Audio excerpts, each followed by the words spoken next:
This conference will now be recorded. There we go. Call this meeting to order, 9:01 a.m. Roll call. Mike Glory, Here. Jeff Hildreth, Here. Tasha Basheen, here. Wes Bonheim, Here. Kristen Sanders, here. Please join me in the Pledge of Allegiance.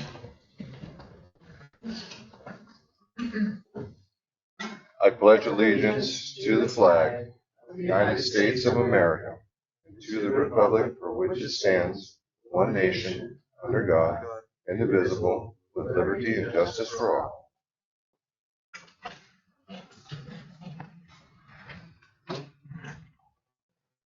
Okay. I want to thank everyone for being here. Appreciate it. Got a fairly decent crowd. We're going to move on to public comment. Anyone have a public comment that is not on today's agenda?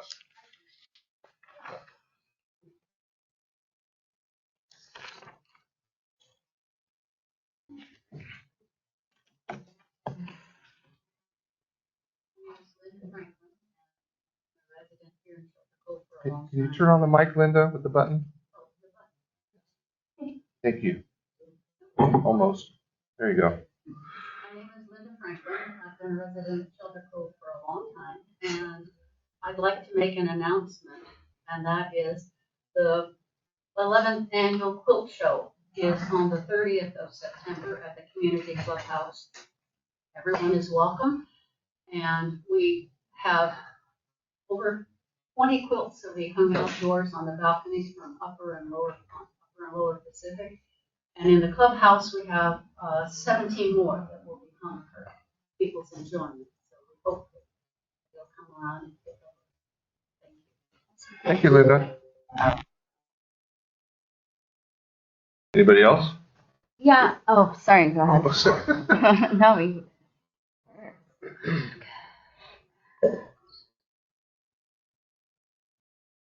Mark Wilson, IBW Business Rep, Local 1245.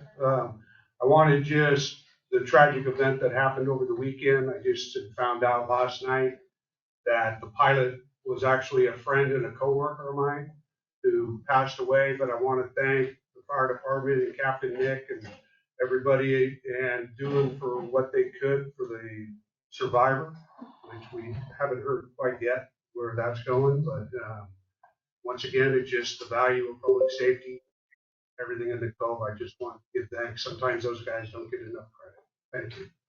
Thank you. Anybody else? It's not on the agenda. Wendy? I don't know if it's on the agenda or not, but I'm here just to make your lives easier.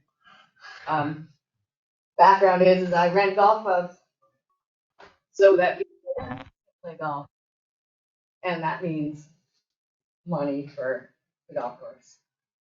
Apparently that's a conflict of interest. All kinds of conflicts in a small town, but apparently mine seems to be egregious enough to get me to get off the committee. So I'm here. I'll send you my formal letter, Chris. I wrote it last night. I don't have printer ink currently, so I didn't print it out. But I will resign from the Park and Rec Committee for my egregious renting of golf clubs so that you can make money. I'd rather continue helping than sitting on a committee that I have opinions on that I won't get into here, but I feel like my little $20 credit is helpful to you. Sorry if I caused issues for y'all. Didn't think it was a big deal. And when the sport court comes, I might even rent paddleball, pickleball rackets, and basketballs because I don't know where people will go to get this stuff.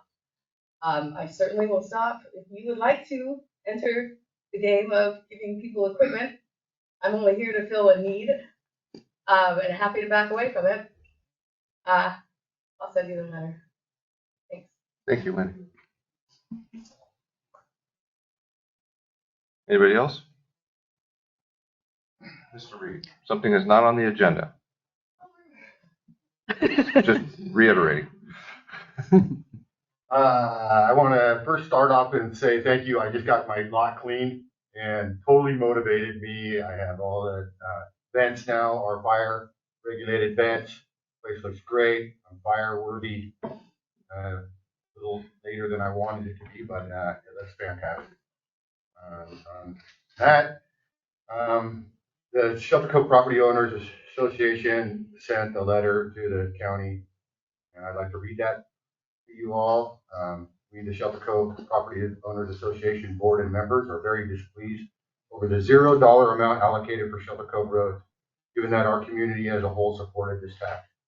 Shelter Cove will always be the jewel of the Lost Cove, even though in the past few years the cove hasn't been found. The visitors are coming from all over the world. This was surely forecasted by your predecessors. On July 22nd, 1997, the Board of Supervisors unanimously adopted short-term vacation rentals. Shelter Cove file number 101-103-03. Today, over 13% of our housing stock are vacation rentals. Shelter Cove Deli and Campground has 103 hookups with another 17 available spaces for overflow. There are 3 BLM campgrounds within 4 miles of the cove, 3 hotels, 1 being remodeled now, and an inn.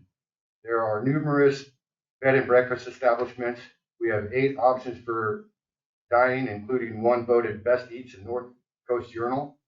When you talk with the visitors, the response is always the same.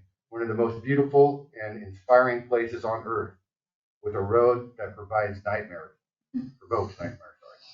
Shelter Cove will never grow fast enough to become incorporated, so the tax funds generated here will always be going to the county.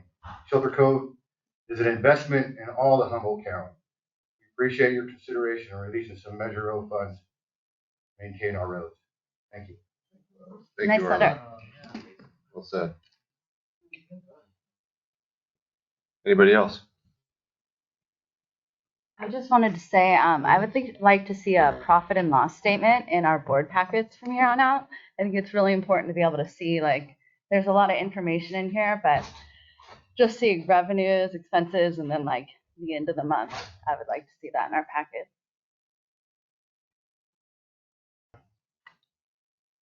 Anybody else?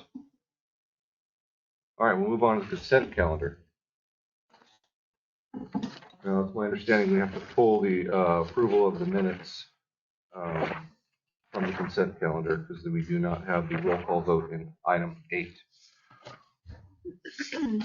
I'll make a motion to pull the minutes from the consent calendar. We need a motion. Okay, great. I thought we did. That's fine. Okay, so moving on to the approval of the bills for the month of July 2025. Anybody got anything they want to pull on those, discuss?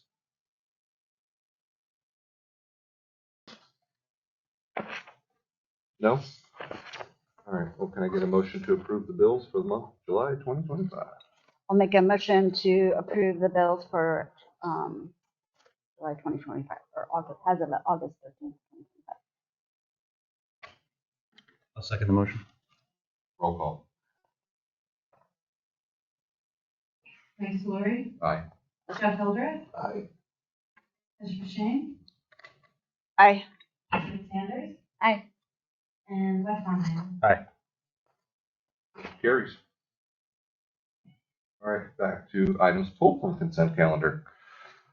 So, like I said, the approval of the minutes was pulled due to a roll call vote on line item number 8. Anybody got any questions about that?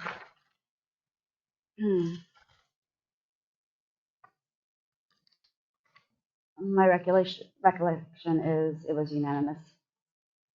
Yeah, it was just an oversight. I will add it to Okay, so we need a motion now to approve that one separately. So we'll need a motion to approve the minutes with Jessica's modifications to line item number 8. I'll make a motion to approve the minutes with Jessica's modifications in regards to number 8. Item number 8. Roll call. Oh, second. I'll second that motion. Roll call. Jeff Hildreth, Aye. Mrs. Sanders, Aye. Wes Bonheim, Aye. Mr. Shane, Larry. Aye. All right. We got through that hurdle. Correspondence and discussion items. Humboldt County correspondence. Chris? Yeah, I do see that Lieutenant Josh McCall is online from Humboldt County Sheriff's Office. Lieutenant McCall, would you like to provide any report? Good morning. Can you hear me okay? I was having some mic and audio issues when I first logged in. Yep, we can hear you and see you. Perfect. Okay. So yeah, I just have the stats for Shelter Cove from the mid-July to mid-August. Total of 56 incidents for the area, which was down about 15 calls from the previous the June to July, mid-June to mid-July period.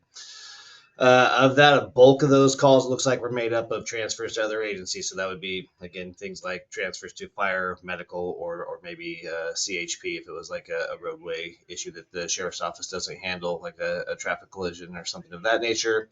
That made up 16 of those 56 calls for service for that time period. Looks like a handful of neighbor problems. 5 dispatch reports, which would be things that are logged in CAB but aren't necessarily requiring a deputy response or necessarily a a criminal incident to follow up on. A few 911 hangups. Looks like a few public assist calls and welfare checks. And then we kind of get into just like a bunch of like 1 and 2 each of just random things like a 911 misdial or an animal problem, patrol check. We had 1 vandalism reported, 1 burglary reported. And then, just like I said, everything else is just kind of nominal, and it's 1 or 2, and it's there nothing. Most of it is not a crime stat related thing, as far as like an assault or anything like that, other than that 1 vandalism and that 1 burglary. Aside from that, that's the numbers for that period. The one thing I would like to add is that we are excited that so we were awarded some grant money. I guess generally grant money as it's related to the opioid settlements. And with that, we are the board, for anybody that maybe stays up with that, the board approved 2 positions for the sheriff's office for a problem-oriented policing team. That's going to be assigned through our kind of associated with our drug task force unit, just because the part of that funding comes. It's got to be somewhat, at least has a opioid correlation to it. So, for an instance, problem houses where there's heroin or other opioids be believed to be being sold and used, or things that are related to it of that nature. So, I think it'll be a good thing. I mean, there's only 2 deputies. Obviously, we got a big county, a lot of ground to cover, but I think I think we're very hopeful and excited that this will be a good thing, because obviously it's, deputies want to give attention to things, and sometimes it's a little bit difficult for our patrol deputies to have the freedom and the time with calls for service and stuff to kind of focus on some of those more specific problem houses or areas. And it may not always be something that rises to the level of like a drug task force thing to deal with. So I think this will be a good bridge gap for that and help out with that, and help us to start to address some of these problem locations and areas that, like I said, the patrol necessarily wants to give attention to, but isn't always able to effectively kind of dedicate the time they want to really successfully resolve the issue. So that's all I have.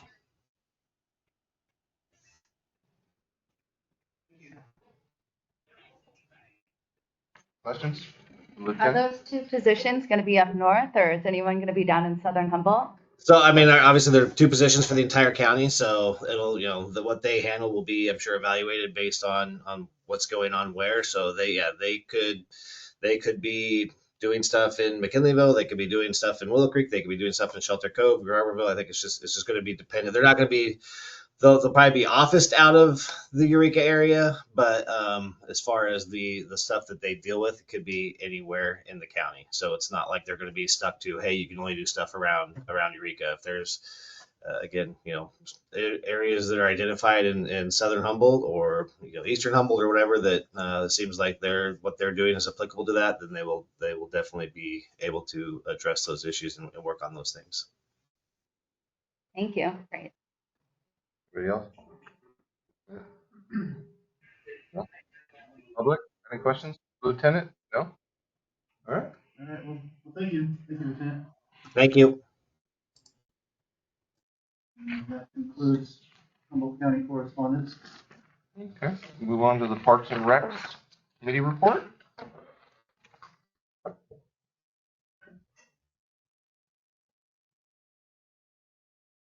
Everybody. Good morning. Okay, so I'm going to start with what was the summary, and then I'll give you a little update at the end, so you're all aware of the recent correspondence. So, at the most recent committee meeting in July, that was discussed for the board update. So we have revised plans for the sports court were reviewed with input from Mike. Once they're finalized and approved by the county, the project will move forward to the bidding phase.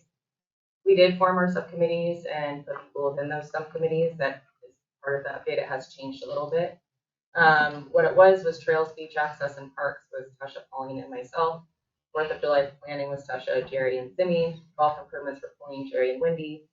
Community/evacuation center was Pauline, myself, and Wendy. Fundraising, Wendy and Simi.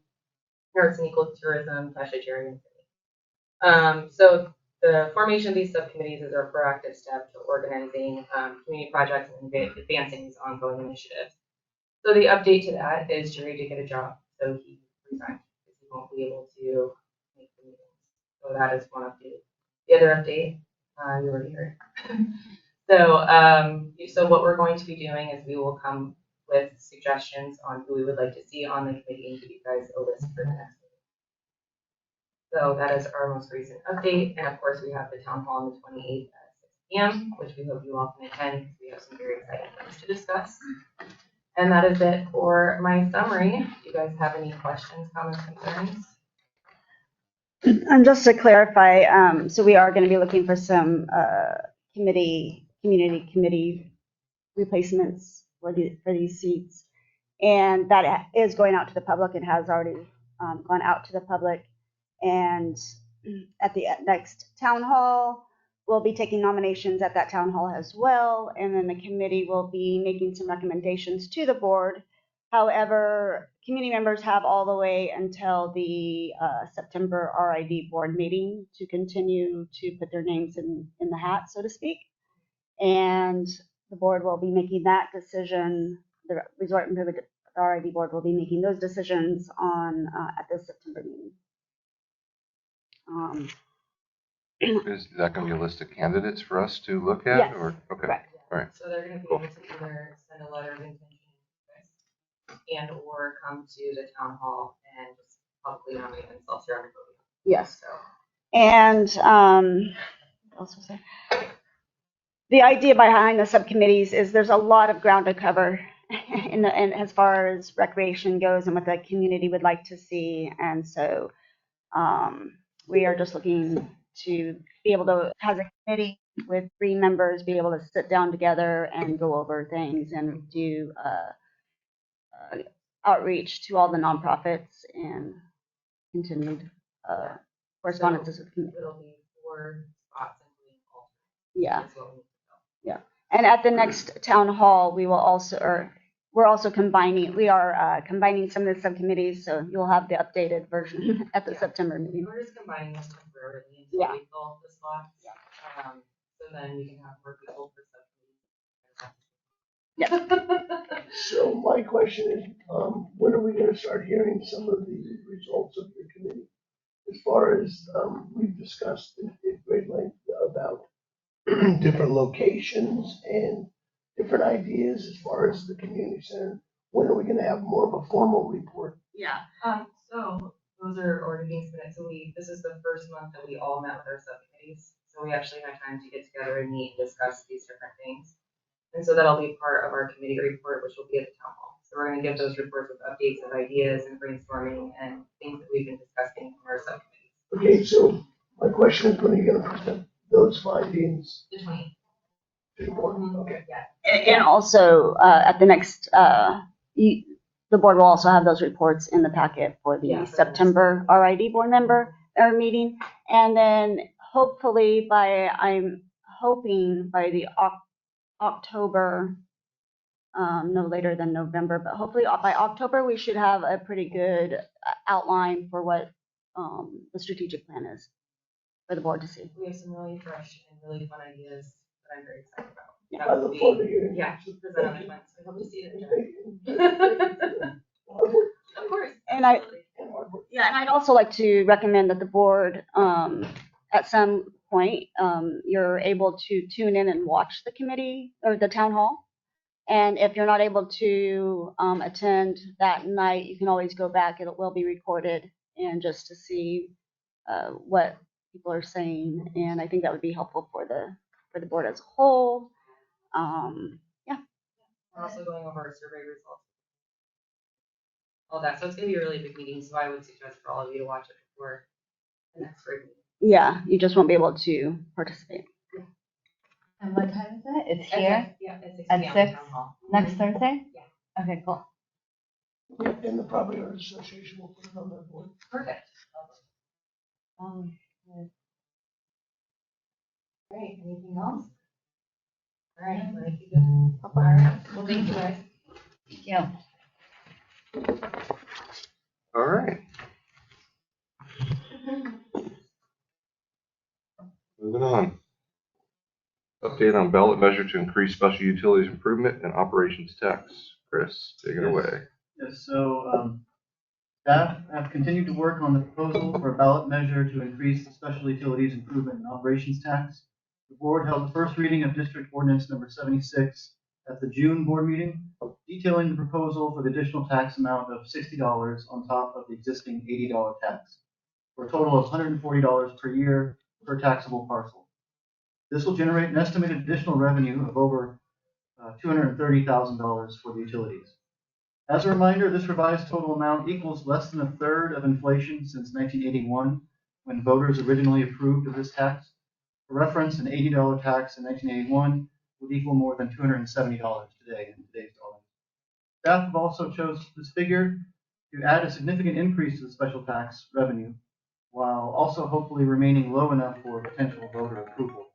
Since, as I mentioned in the previous board meeting, there were two previous attempts to increase this tax in the 1990s, which failed. Put in perspective, Shelter Cove ratepayers would have to pay $360 more per year, or $30 more per month on their bill to equal what this one-time annual $60 tax increase will generate from all Shelter Cove property owners. Staff required 45-day public notice in the North Coast Journal on July 31st for the public hearing, which we will have at the next regular board meeting, September 18th. During the public hearing, the board will discuss the new ordinance and resolution of the tax increase proposal before voting on it. Staff also mailed out public notices to all affected property owners of taxable parcels during the last week of July, so everyone here probably got a letter. This gives the public the required time to protest the proposal in writing if desired. The tax increase measure cannot go before voters in the June 2nd, 2026 election if a majority of affected property owners submit letters of protest. That would have to equal about probably over 1,500 letters. We've gotten a handful, but not 1,500. We'll see. They have until September 18th. Potential items that this tax can assist in either wholly funding or partially funding include a new backhoe. The current one is almost 30 years old. In-kind funding for 4 replacement water tanks or a water treatment plant, an equipment storage building, alternate and replacement underground electric lines, new chlorine systems at both the water and wastewater treatment plants, and a new dechlorination system at the wastewater treatment plant, upgraded tertiary filtration at the wastewater treatment plant for golf course irrigation, upgrades for solar systems integration, and I know we have other ideas. We definitely need some more revenue in it for the utilities. Financial impact, like I said, potential increase of $230,000 per year for the utilities if the tax increase measure is approved. And the recommendation is just to review the update and have any further discussion or questions. I think we're going to be talking about this a lot in the future. We're planning on doing a couple town hall meetings with the public to get the word out of why this is so important to get this tax voted on and approved. Because if not, it's just going to affect the people who live here in their rates. So we need all people that have an interest in the cove owning property to put forth a little bit of effort to help us all who live here and reside here. So this is very, very important to the community, in my opinion. Any other board members have something they want to say? Yeah, I've got a couple of things I'd like to say. First of all, Mike, I think it's not just to benefit those who live here in the community, but also, I mean, those lot owners, as the area, as we spend that money to make the area nicer for those who live here, the property values of those lots will also go up. Of course. So I think it's not just about the lot owners that don't necessarily live here helping to benefit those that do. Because I think that they will see a benefit too. Certainly, I'd be surprised if they don't see more than a $60 a year benefit from this tax, in terms of the rate of their property. The other thing that I was thinking is, I've been talking with the public a bit about this, and one of their questions is how long this tax will go on for. And I don't know if we've considered anything related to any kind of sunset, but I don't think that that's really how, and I'm not a big tax law guy, I don't think that's really how this works. I think you have sunsets on things like bonds and stuff like that, but just in general for the tax, my impression is that it's just an indefinite tax based on, okay. Unless repealed by voters. Right, until we, make a change. The other thing is that Jeff and I did speak with a representative from KMUD about appearing on a show. That I guess they have an opening on the 5th Friday of September, and so Jeff and I were kicking around the idea of potentially doing that, and so I wanted to present that to see, what the other board members thought, if what we need to do to move forward with something like that. But that is an option that is available for us. It doesn't necessarily need to be Jeff and I, of course, but we were the ones that spoke to the representative to that opening. So we could have different folks on there. I think, Chris, possibly having you on there would be important, in addition to at least one, possibly two board members. I think Jeff is probably a good one for that because he's already expressed his general distaste for taxes, but his support for this one. And so I think, that is an option that we have. I wanted to present it before I followed up and gave a for sure yes that that's something that we're interested in. I think great idea, as long as we have our talking points in place so we know exactly what we're talking about.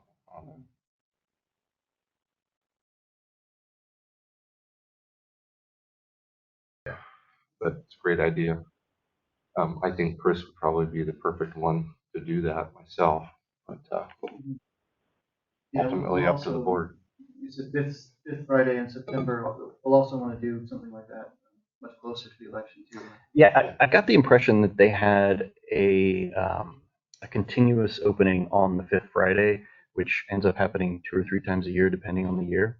And so it may be something that I may want to do more long-term as a board, to have some kind of public outreach, the ability for folks to call in and do that sort of thing in a different aspect. I don't know what the legal ramifications or anything of that would be, or how that would look in terms of, anything. If we're showing up there as, I could of course do a radio show every Friday and have people call in, but whether or not, I could discuss things officially as part of the board, what that would look like. And so, I think as an effort to be more transparent, we could potentially take them up on that sort of larger aspect of having some availability. But that was just something that came up last week, and I think potential opportunity for us to have more discussions with the public. I'd like to add everything that Wes just said. I think that on the long-term aspect, it would be nice to have something that really represents Shelter Cove. It gives us a great voice, a great venue to express back to what Arlen was saying, the beauty and the gem of the Lost Coast. I think that as far as opinions, I think that you're allowed to have an opinion. I think that we couldn't have a quorum, but every board member has an opinion, and you can express your opinion in an open format. I would think, Wes, I'm not back to being the lawyer thing. But I think it'd be a good voice, and I also think that, back to the taxes, yeah, I'm anti-taxes, but I think that this is not just about the property owners. It's also about our environment. and keeping it vibrant. You know, to have a vibrant community, this is what it's gonna take. So yeah, it's gonna increase our property value if we have that. I think it's also back to the infrastructure, but it's more than that. It's our environment. It's when you come here, you want the pristine. You want this to be what it is, but we want to make it even better. So I think that is a tax that needs to happen. I agree. Anybody else? No, I'm open to all of that. Definitely as much public outreach as we can.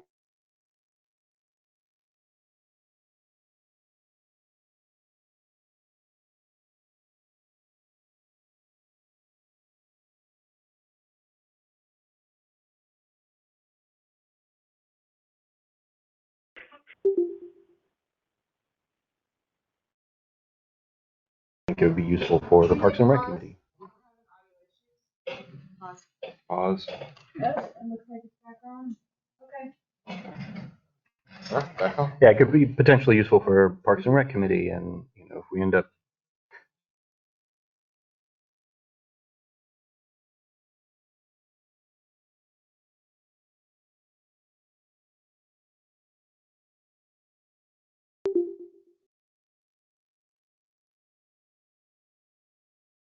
Town hall meeting, but I would also like to recommend to the board that we make a decision so that Wes could go forward and try to at least get the discussion, the radio show going. And I agree on the talking point. So back to that would be something that I'm gonna throw it at Chris. Yeah, I'll work on simple bullet point type document Okay. for. We can't officially vote on anything. It's a discussion item. It could be brought up for the next meeting. Right. Would we- But I Just mean, before the- officially, we can, I mean, I like the idea. We can discuss it, but yeah, and have something on, and that's you know, again, it was just something that I was sort of serendipitous last week, and so being able to, you know, maybe put it on the agenda for next week as something that we can do, or I'm sorry, for next month is something that we can do later that month. I think this would be the goal. sounds good to me. Yeah, I think it's a really good idea. I think it's good that we put it out now and like figure out what the public has to say about it, and you know, so we can not, you know, so we can get some feedback and figure out what they're thinking, and you know, be in different avenues of getting people's ears. Yeah, I think it's a good idea. Other board members have anything to say? Yeah, I guess my comment was, I'm sorry, Wes, I don't recall the date. So is the date that was offered before the next board meeting? No, it's going to be after. It's the Okay. fifth Friday of. She said that the opening or the fifth Friday, so I'm just trying to check my calendar. But it's being weird because I don't really have reception. But it's the fifth Friday of every month was the opening, and I said, well, we do have this issue that we would like to talk to the public about, That'd be better. and so you know, that's the soonest one would be September, and then I think there's another one in January or something. You know, I don't remember the specific dates, but it's only the fifth Friday at like 9 a.m. or something, whenever those fifth Fridays happen to be. Yeah, I just would hate to lose the opportunity. Yeah. And also, I'm looking at my calendar, it'll do fifth Friday in September, there's in October. Oh, it may have And been then October. also Then. Great. importantly, there's one in May of 2026, which is the month before the vote. Okay, great. Yeah. And So that gives us more time. I misremembered. So great. also invite FEMA to our town hall meeting when we decide to do that, and maybe they could do a little live segment as well. Someone has a correspondent with them or contact. That would be great as well once we nail down those dates. Any other board members have anything on this topic before I go public? No? Anyone in the public have anything they want to comment on the ballot measure increase? Thumbs up. All right, let's move on. Board member staff reports. I don't have a whole lot other than agenda meeting. But anyway, moving on. Who wants to go next? Just quickly, has the board representative on the RID Parks and Rec Strategic Planning Committee. Basically, for the month of July, it was just multiple meetings with all the different nonprofits and community members. And those reports will be in more detail coming up at the town hall, and then for the next September already. Good. Good. All right, let's go next. We just go down the line. As I said, I've been speaking with folks about the taxes. I want to apologize for missing the last session. I had some health issues, but I'm doing much better now and appreciate the support. So yeah, it's haven't quite gotten as much done this month as I'd wanted. So, but yeah, just continuing to speak with the public about the taxes and some various other issues as they've been coming up. Yeah, I've just been speaking about community members about the tax as well, and then also attended 2 of the tourism board meetings, and that was really interesting. Just talking about the events that they're planning for the holidays and stuff. So, and then yeah, people were excited about like Christmas lights with maybe not hitting the 3rd tier, so that was kind of fun to hear that maybe people are going to put up Christmas lights. So, yay! Yeah, you've been busy. I've been busier. I had a great, I'm gonna say back to West, getting to think about the OK Mud, because I think that it was a great venue that we could. I was fortunate to get to meet with Chris, and we went about a culvert and then about this water tank. I'm gonna say quite eye-opening. And it shows the need for that. Another reason why there's a need for this tax is these water tanks, back to what the one I saw was metal fatigue, metal failure on the rise, and some alternative plans in case it fails, of doing some emergency tanks just in case we need it. I was fortunate enough to talk with Travis too. It was fun to hear his goals and what he's going after. So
Okay. All right. I unmuted my mic on the computer. We'll see if that helps. Oh, it did help. Okay. All right. So, and then began work on the electric department strategic plan. So that will be an ongoing process. We'll be working with John with also.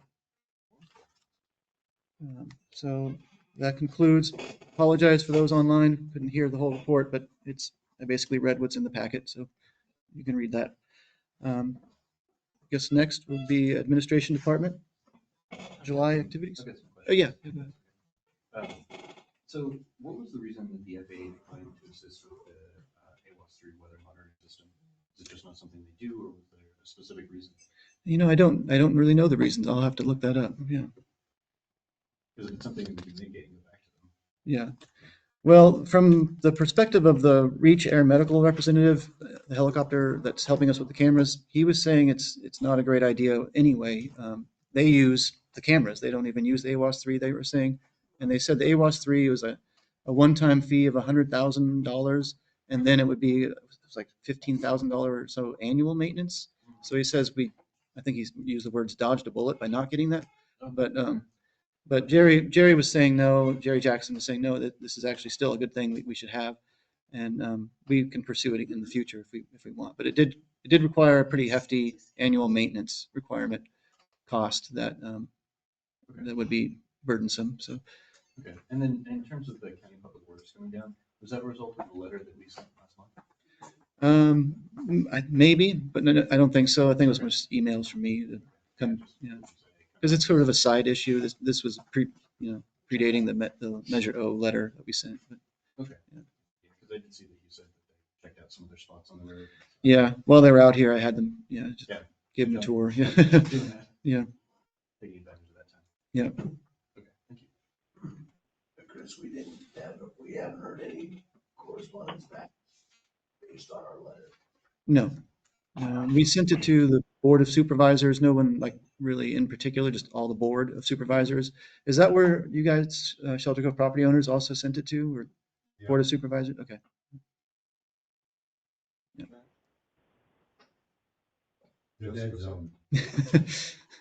Jessica's up. Yep. All right, so in administration, one of our biggest projects last month was working on that mailer to get the required public notice out for the public hearing for the tax measure, which involved roughly 3,800 notifications to go out. And I would like to say the folding machine was amazing for that. We were able to fold all of those in less than an hour and a half, which would have taken days.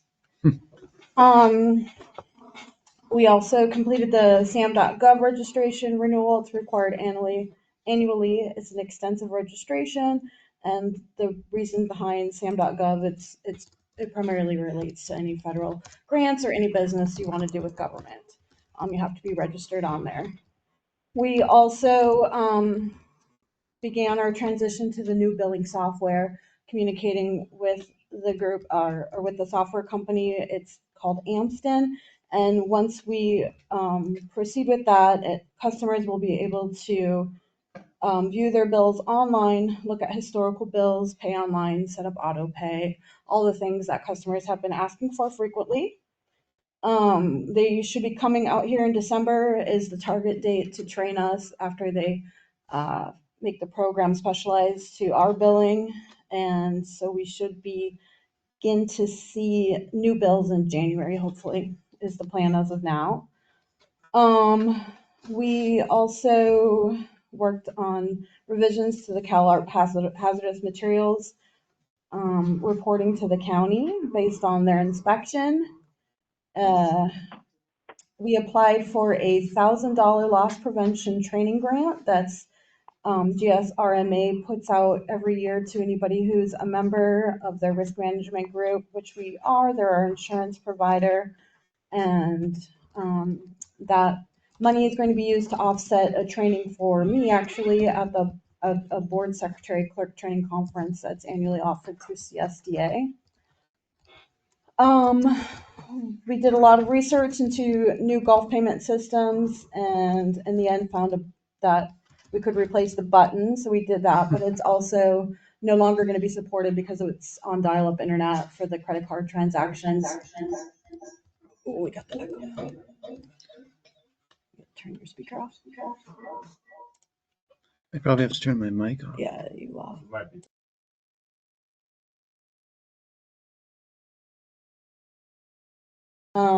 Let's see. So in order to upgrade the innards of that machine, it's going to cost roughly $3,000.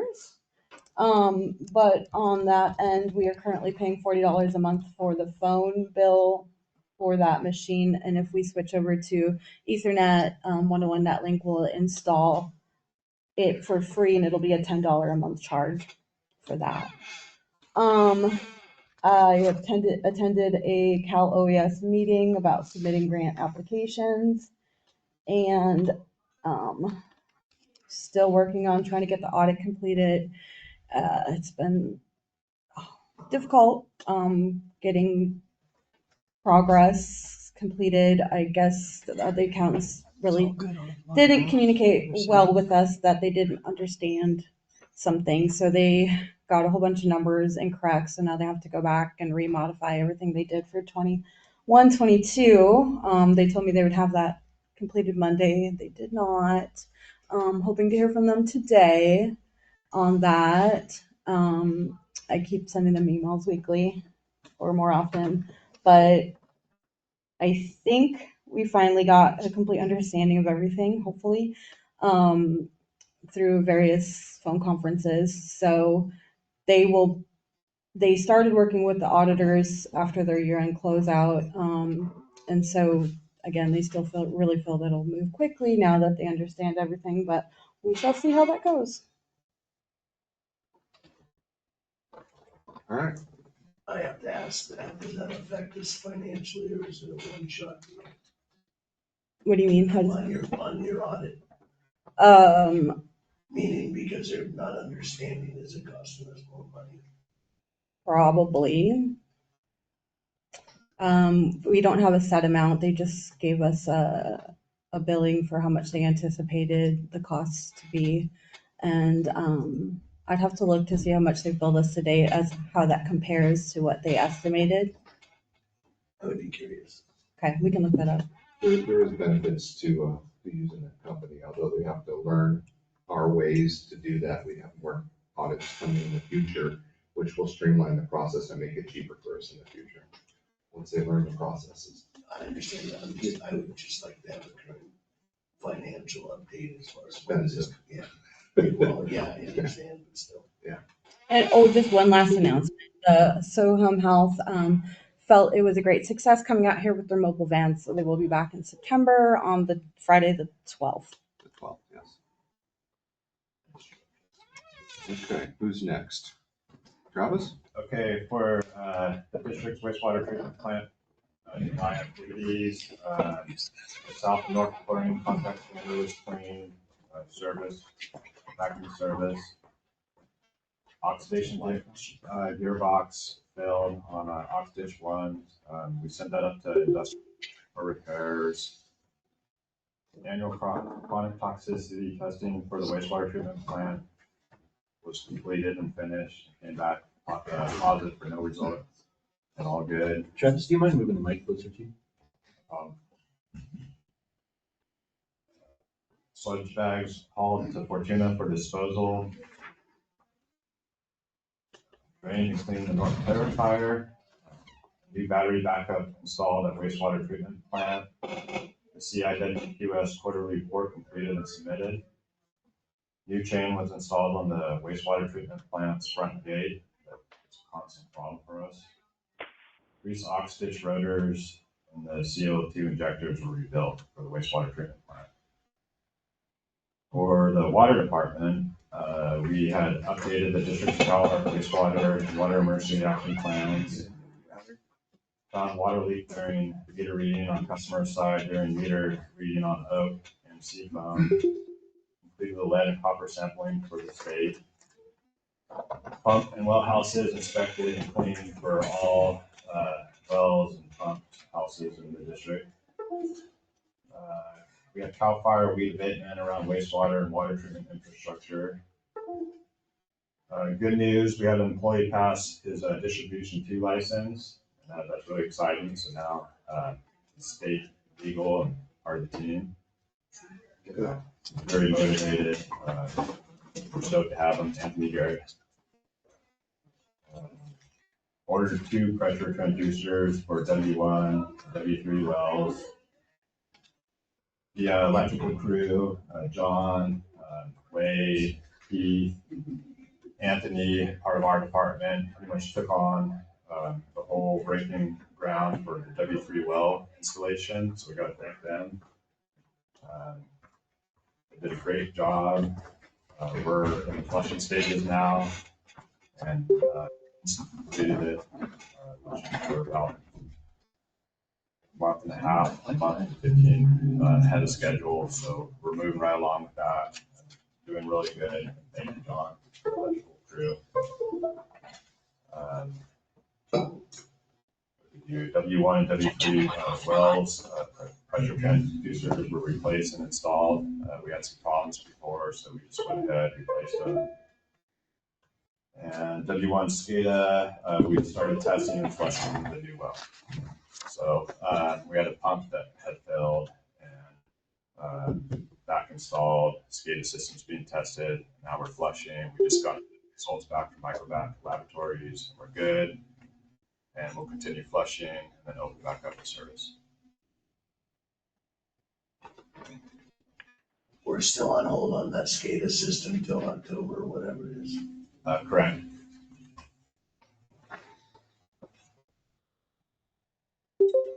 Quick question for you, Travis. What is your assessment of Telegraph Creek right now and the flow? I just noticed we used like 4 million plus gallons, and what I'm looking at, it looks like it's slowed down quite a bit, so I'm just curious. You've noticed a change? We're okay right now. We reduced our pumping rate from 145 to 105 gallons per minute. So just this week we've done that, and we're trying to supplement it with John, Larry, Greenbrier well, W1 got taken out. We're about to come back on, and with W1, but we've been using Larry's running right now, John, some of the wells that we have been using, and we're going to hope for rain. So you have noticed a decrease in flow, obviously? Yes. Yeah. Okay, thank you.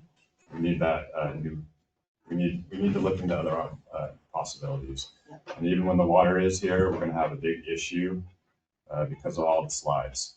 So. And the sediment that makes it. We can't So even when it is raining, we're going to have a serious issue this winter, potentially. We don't know how the county and how that all is going to work out with flows. So it's going to be interesting. Yeah, and when you get back under the headwaters of Telegraph Creek, it's slide. So it's a lot. Right. Questions? No? Johnny? All right, so electric department, there was 2 outages on the tile line for a total of 14.7 hours. And 629 gallons of fuel was used for that. So we started working on the W3 well, fenced the conduit in over to the new pad. Had a trip to Dixon to go do the final line truck inspection. There's some stuff they're fixing. And that we, just little things. So it's probably sent me an email yesterday, but there's one other thing they gotta do, and it should be ready to go get. We assisted in the water tank roof repairs, because it's easier to go up in the bucket truck than climb the ladder 1,000 times. And we adjusted the gate at the generator plant, because like the wastewater gate is finicky sometimes. And we also replaced the windsock down at the airport. All right. Just real quick, that water tank, is that the West, Omar, I think Big Ten. I saw the old ones. Yeah, they're starting to get rust. Great. All right. Any other questions? Nick? Awesome. All right, so for July, obviously July is one of our busiest months for the fire department. The 4th of July in Shelter Cove is definitely a unique event. And we had talked previously about solutions and how to organize the event that's going on. I think this year really highlighted that as far as we had a lot of people in our community for the 4th of July. We have multiple different community events going on. Our community parade was one of the busiest ones I've ever been a part of. You know, the last 15 years out here doing a parade every single year. It was really great. We had a line that basically stretched from the lighthouse all the way to Abalone Point of just different people involved in the event. We were able to get a telegraph ridge in it this year, so another fire department and BLM participated on the fire rescue side. I think going forward, I think we need to keep the energy that we had before the 4th of July as far as the board, the fire department, community members working together to get something organized for next year, whether it be a carnival or some other 4th of July event to get established and actually start looking at how that's going to be developed. I know Parks and Rec is talking about that as well. From the fire department standpoint, we did upstaff, so we actually hired on 2 additional volunteer fire departments at our local mutual aid rate to stand by for additional resources if needed. $1,200 total cost is totally worth it if we get that sort of event that we've seen in the past. So those guys are great. They can use the money and they use the training, and we have additional fire departments in our back pocket. Cal Fire was not available this year, so their engine was out of the area, and had something happen, we supported our own department's 4 engines with additional 2. So luckily, nothing did happen. We had some medical aids. Our big event was actually on July 1st. We had a dynamic structure fire down off the Lower Pacific on Steelhead Court. Fully involved garage with minimal spread starting into the residence. We were able to aggressively extinguish that fire. The homeowner, to their credit, fought the fire valiantly, including putting themselves in quite a bit of danger. We ended up having 2 patients with smoke inhalation on that call, and we were able to get them out of the garage and into the ambulance and saved estimated $450,000 in that structure. Big time wake up call. They had 3 smoke alarms out of service, and 1 was in service, and the one that was in service woke them up. So really highlights the importance of smoke alarms in our community. And that one that's been chirping or you took down in the middle of the night, don't just forget about it. Sitting there on your banister and make sure we're getting those fixed. Fire department will come install them for free. And what we're seeing a lot continuously now is they're aging out. So if you got smoke alarms 10 years ago, it's not the battery, it's the internals that are starting to get corroded and going out. So please don't just keep changing that battery. It's probably time for a new smoke alarm. And if you guys have wired ones since like 2002, they made that a law that they've got to be wired into your house. Please replace them with wired ones because it messes up the entire system that talks together. So the other notable part of that fire was it was all of our brand new equipment that we've been working the last 5 years to obtain and put into service. So all of our engines on that fire were modern. Our command rig was modern. Our ambulance that we just purchased has already seen 30 plus patients, including 2 fires and some really dynamic rescues. It's just going to show that everything that we justified the board and the community to help us attain over the last 5 years is getting put into service to help save property and lives. And I know our fire department is really grateful for the upgrades of equipment that we didn't have 5 to 10 years ago. Moving forward to our incidents for the board and the members that have the chief's report. One thing to take a note is a lot of our incidents are kind of all over the place. So we had structure fires, residential, public assist for vehicle lockouts. We've done some animal related calls assisting Fish and Game with animal calls. A lot of our medicals have been on the more dynamic side. It's not just lift assist or difficulty breathing. It's been broken legs and unfortunately some confirmed fatalities. Our firefighters have really been put through the ringer the last 2 months, and that's usually how it goes with these 3 months of summer. And they've done a really good job. We did respond to a mutual aid out of county assignment in July for the green incident in Shasta. We went over there for about 7 days with our engine. Battalion Chief Hargrave was out there as a line EMT, making sure all the firefighters were safe for 21 days. So we're starting to really represent the larger mutual aid, and we'll talk about it a little bit later on the importance of that program to the department. As far as our project goes, the USDA grant that Arlen had mentioned is continuing. We're transitioning from the larger part of the homes into the vacant lots, and that's a whole different phase that comes with its own challenges and excitement as far as making this place really look good. And that's honestly for me the biggest phase that I'm excited about. And we'll be sending that letter out shortly. And then we put the edits that came through from the last meeting that I'd missed. And we're not abating people. We're giving them the warning that the abatement possibility could come if they don't sign up for the voluntary list. So once that list gets exhausted and we're still short, which we anticipate being, then we'll look at the abatement option as a last chance. And that's really where we want as a fire department and the program managers from trees is we don't want to have to use that card. However, if that card is there to protect the community and people are doing the right thing and treating their homes and their properties and the lots next to them aren't, and we just can't get a hold of them, we do have that in our back pocket. And the reason behind the abatement is for public safety and no other reason. So hopefully we don't have to use that. We're hoping people sign up voluntarily, but we still do have that in our back pocket. The CAL FIRE evacuation route grant is it's done. So I'm in the closeout portion of that, getting all of our paperwork up to date and our reimbursements submitted. And we do still have some in-kind. The county is going to be mowing the side of the roads for the next year or so to get the in-kind out of that we agreed to. And then maintenance on that field break as well. So heard nothing but good things about it. I was really pleased with the way the contractor handled themselves and went back and really made the trees look nice. They didn't just smash them with a masticator. They went back and pretty much hand cut every tree from here to Redway. So I'm very happy with the way that project went. The 10 Type 6s that we're acquiring for our mutual aid partners, those are in construction right now. So the first one should be rolling off any month. Really excited about that. There's a lot of departments hurting right now with ancient equipment. And that's going to give us 10 Type 6s plus another 4 more on a mutual aid grant that we're hoping are going to come out and help with Shelter Cove if we ever in need. So those are very capable apparatus and they're modern. So they'll be able to stop when they hit the top of the hill, which is important. The new garage, we're continuing on that. Hopefully wiring's going at the end of the month. That's a big step for us to not have to run extension cords. It's already being utilized more than I'd like just for sheer necessity. So our boats are in and out of that. There's a ambulance that we're going to hopefully be getting rid of on the next board meeting.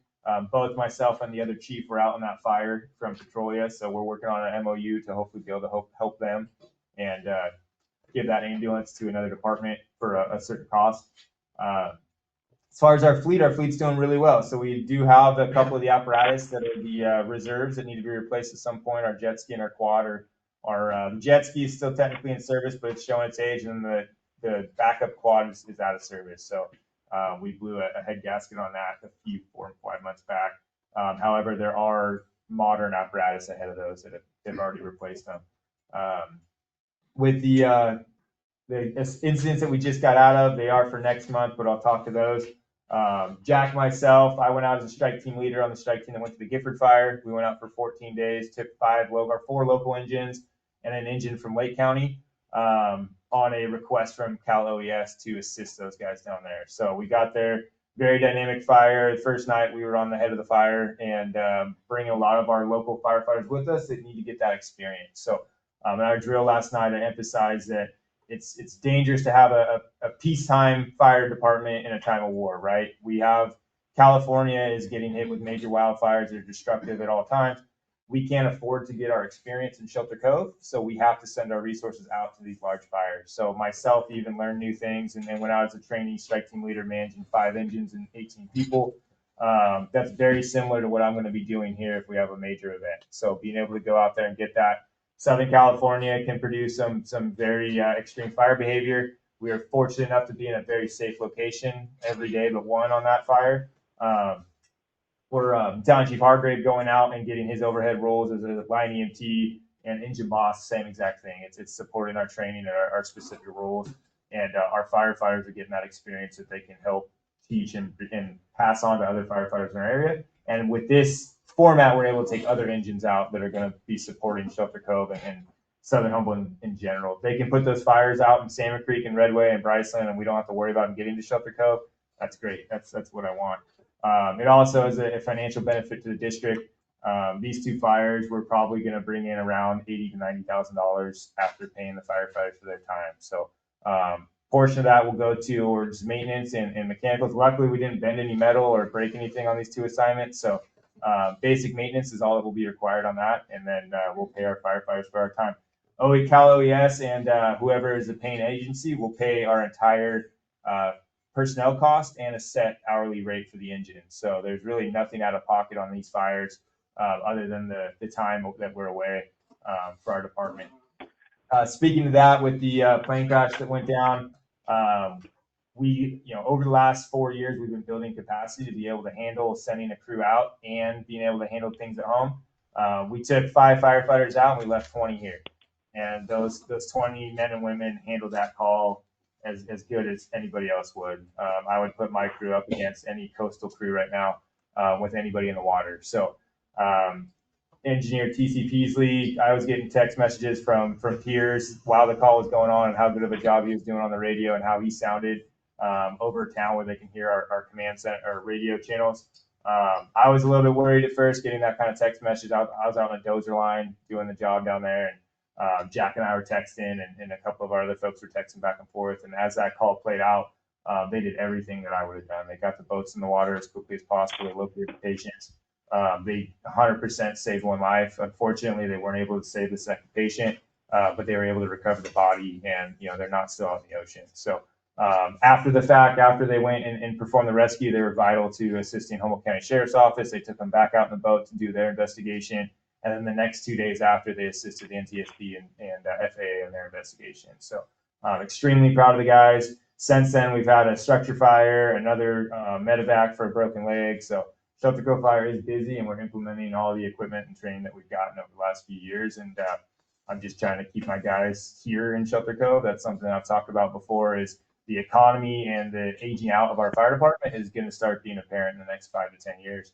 And myself and DC Hargrave are trying to get ahead of that. So any job opportunities we can find to get our firefighters and keep them here, especially at a young age, is going to be a struggle, especially when CAL FIRE is hiring pretty much everybody right now. And we're not going to tell our firefighters don't take a good paying job with benefits if it offers. So, and that's not just Shelter Cove, that's all 17 Southern Humboldt departments and a lot of the other Humboldt County departments in general. So overall, I couldn't be more proud of the fire chief for the job that those guys did on that call.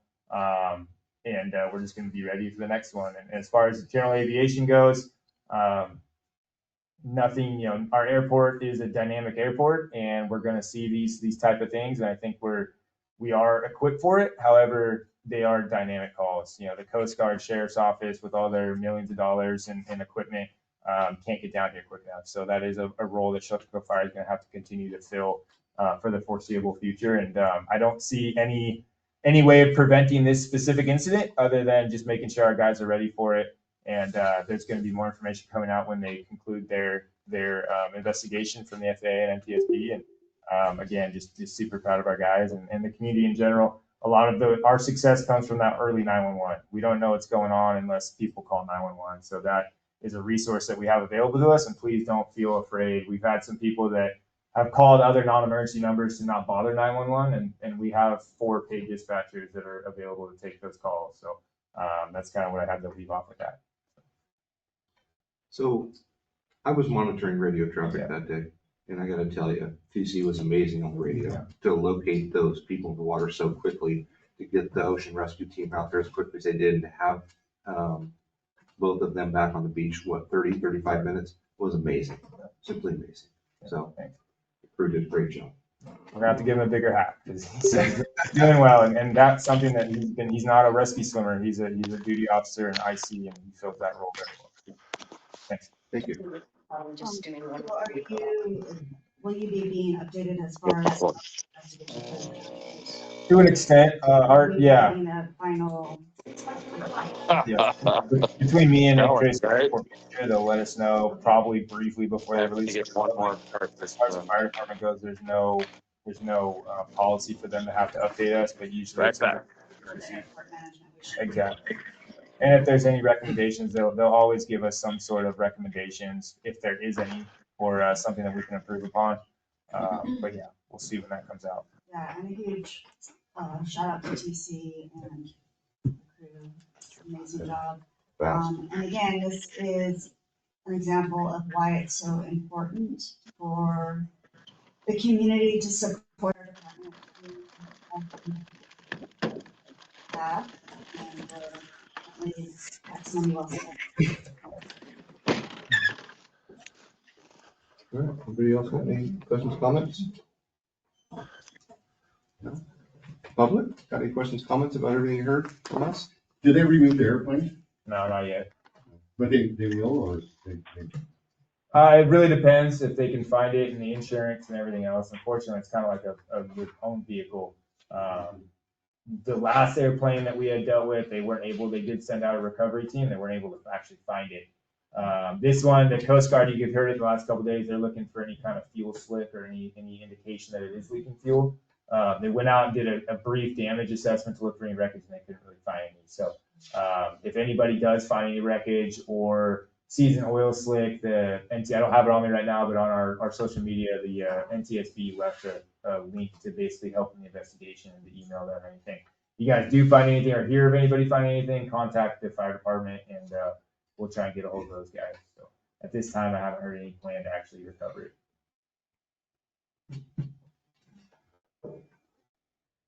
Okay. All right, so we're done, Chris, with that. Moving on to action items. Yes.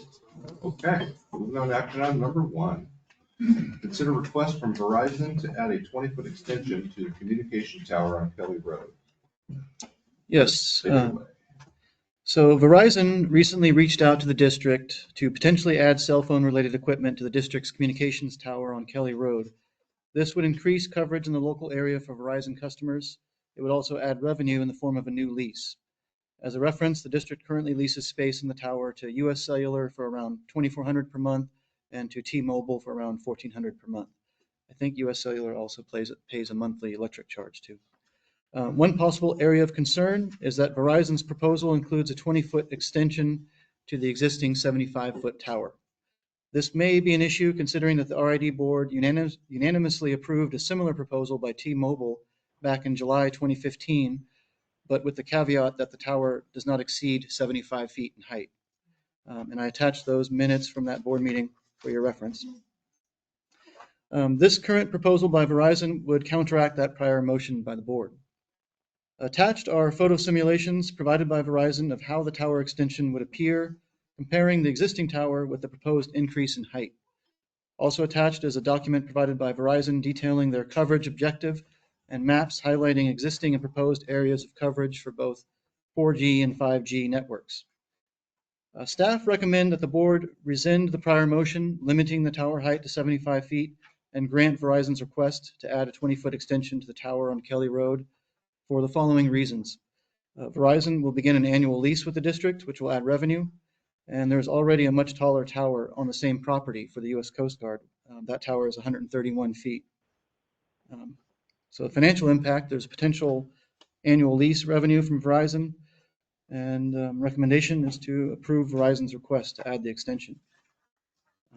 Would you like to see, I could put the photo simulations on the screen for your reference. I know it's in the packet. And I believe there might be some representatives from Verizon online. Hopefully they can hear us and see us. That could help answer any questions that you may have. Okay. So before we get to that, my concerns with this is that the previous board approved to not increase the height of that tower, and I'm sure they had very good reasons why they didn't want to do that. The increase in revenue is not that important to me, in my opinion. But to increase the height of the tower, I think would be a mistake. Just for a little bit of revenue, when it's something that has been addressed, discussed, and voted on by a previous board. That's my take on all of this. I say we deny the request, but I would like to hear what they have to say and hear from the other board members as well. I'm gonna say I have an opinion on it. I think that one, we have an airport, but I don't know if we add another at height. I think that I agree with Mike. as far as setting another board's decision, I kind of have an issue with. I think also that the property owners out there, they go through a lot. I mean, again, back to the last episode of a strobe light, which is like Chinese water torture. So I'm gonna go back to, the benefit and I have issues on the phone side because for like almost 4 weeks, I only could text via satellite, no phone calls whatsoever. And every time we called, they'd say, but we're gonna improve, everything's going to satellite. So if everything's going to satellite, then we're gonna approve a structure that's gonna be obsolete in the near term. So I guess I'll wait to hear from what Verizon has to say, but I can't say that I'm in favor of it. Anybody else?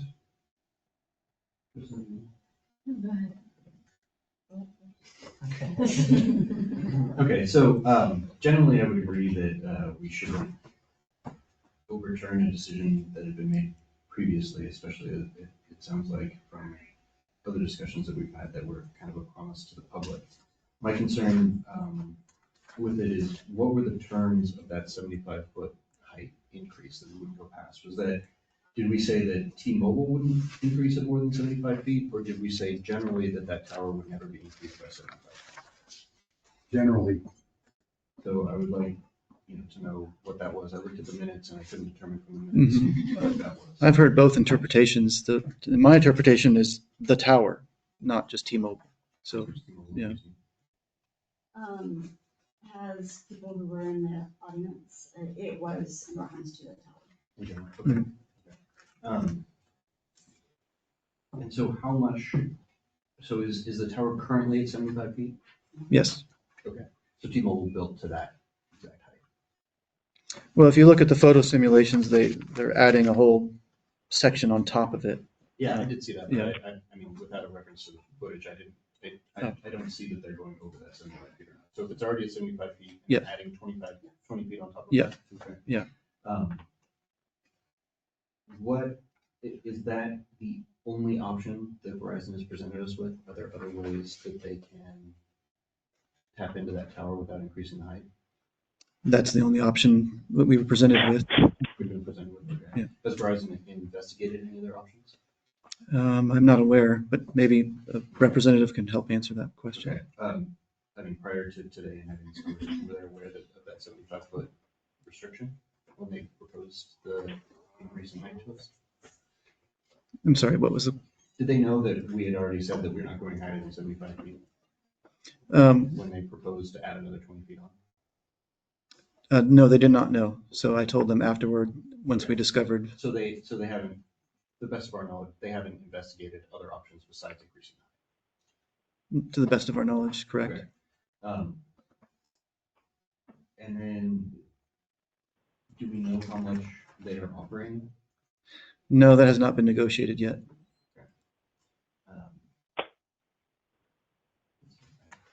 Another question.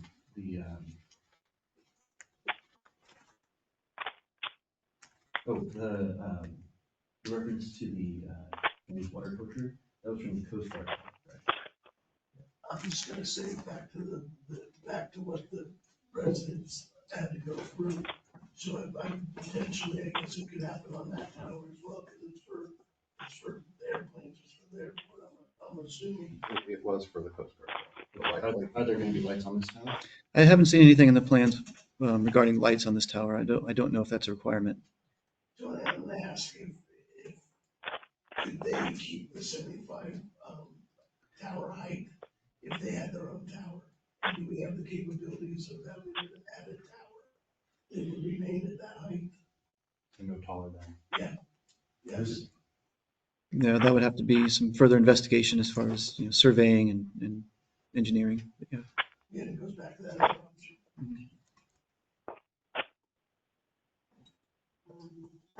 There's some people from. They are in here. Are they online? I think my question is also as to why they cannot use the same type of tower that we currently have.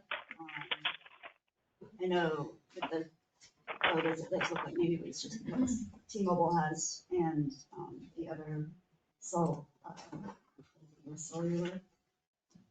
I think my concern is the negative impact for the people up in the upper part of the cove on how it's going to affect. Even if we were to allow a second tower or a third tower, we're just continuing building that area up with towers, which is surrounded by residential lots. And Humboldt County did pass ordinances for restrictions on tower heights, in, I believe, December of 2023. Now ours is grandfathered in, because I'm assuming is grandfathered in because it was built before then. But with some of the, even with, and although there's another 130-foot tower with the Coast Guard, there's other, besides what people may have perceived on health risks, of which we're not allowed to make denying a project based on fully on potential health risks. We're not allowed to do that, but there are, I know I received some audio from people up in that area that it basically, when the wind is blowing, it sounds like it's a jet engine. And if we were to add another tower or more height to the already 75-foot tower, that's going to be compounded as well. And so I just, at this point, am concerned about the negative impact on all the homes that we are already built up there, and also potentially for people who are looking to build and own property up there, that it's going to be negatively impacting the future development. I'm gonna go back to what I said before. If what I'm hearing, when I get a complaint because of my phone service, that they're gonna go to all satellites. I just think that technology is gonna advance, like, and I don't wanna promote and go against the previous board for the height. What is, you said that Humboldt County already had an ordinance on that. What is the height? 50 feet. Is that true? So there's a lot. Just real quick, I did read as much as I could on the Humboldt County cell phone ordinance. It was about 40 pages, and there's a lot of logistics and measurements required when placed in a residential zone that on the surface, it looks like about 50 feet. They are able to get variances and work with the county if needed, but from my understanding, what I was looking at, our tower now would, if we were starting new, it would probably not be permitted from what I'm looking at, just at the 75 right off. They would have to do quite a bit of legal hoops for that. With that said, and then also mitigation for would be required for like making it not stand out so much and blend in with the rest of the environment, which is something that we haven't done with our tower. Less obtrusive, right? Those are all now more standard requirements for back then it wasn't. So I'm hoping that we can probably speak with the representatives and see what their take is on things. Yeah, So we could potentially approve this, and I'm not saying that we will, but even if we approve this, they could get denied at the county level because it doesn't meet with the requirements of Humboldt County. It's my understanding they are in contact with the county right now and working on that, right? Correct? No. well, what I got from an email from Verizon representative is they would be obtaining all permits through Humboldt County. However, they want to secure the board's approvals for the height extension first before ordering up additional materials needed for both planning and building. So this is their first step. I guess my biggest concern is we don't know how much money they're offering. I mean, I'm uncomfortable saying yes to anything without, knowing. But I also, I think that's like, I don't like that. And then, but I am kind of curious, like, how much, I'm not very good at reading up, so I wasn't really understanding how much coverage they would be offering. I don't get I have Verizon, I don't do service at my house, but like, I guess I would ask Nick, like, what do you think? Like, do you think this is something that would add like more safety, or are we kind of like, okay? I feel like we're okay without it, but. We utilized Starlink on that fire we were just down there at. So, Oh, right? Yeah. However, any public safety redundancies that we could have, Starlink could go out as well. Our basic 101 has gone out. We're all about redundancies in the fire service. I do think there's going to be a process past what this board says with. They even do community member affecting how the community members are affected. There's a bunch of different things that people have to do and permits, just like we had to pull for our building in the back here, that will answer a lot of these questions. So, and I would recommend listening to what the Verizon reps have to say. Verizon reps have to take it. Yeah, I do believe we have a couple representatives online, Matthew Moore and Paul Barnes. Can you hear us okay? Would you like to speak on behalf of Verizon? Answer any? Hi, Sure. Hi, everybody. This is Matt Moore. I can answer some of the questions. Can you guys hear me? Can everybody hear me? Let me know if you can go ahead and chime in, or I'm not sure if I. Okay.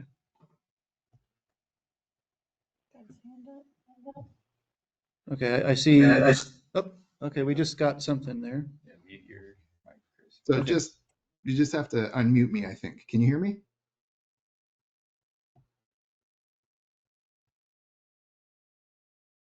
Yes, we can hear you. Okay, just making sure. So, hello, everybody. My name is Matthew Moore. I am a authorized representative of Verizon Wireless for this one. My colleague Paul Barnes is on as well. My part in all of this is I handle kind of the jurisdictional permitting side of things. So I can speak to kind of some of the issues that have been addressed here so far. And then I have some kind of comments as well. But in terms of FAA lighting, none's going to be proposed at this time. FAA regulations aren't triggered unless the tower is 200 feet tall. So we won't be proposing any lighting on this tower, even with the 20-foot extension. In terms of the need for the facility, and I know you guys have the coverage maps, it's not like Verizon is looking at antennas here and how's it go? There's this huge build out. Any controversies? Verizon has zero footprint here. And one of the board members just stated that she doesn't have Verizon. She has Verizon. She can't get coverage at her house. So this would very much help alleviate that for her. Old man Huntsberger. Is he still like massive? I haven't seen him in a long time. Yeah. Is somebody else speaking?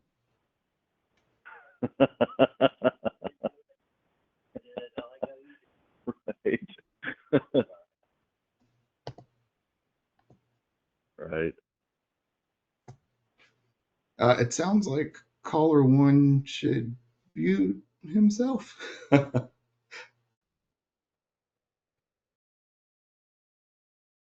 Okay, thank you. All right, can everybody hear me now?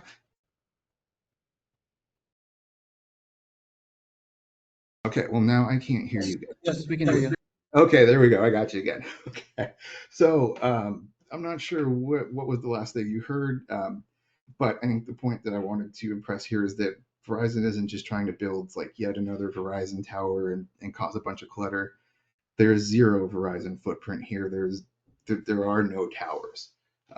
So this is absolutely necessary for their network, and I would say, for anybody and traveling through the area, living in the area that has Verizon as a service.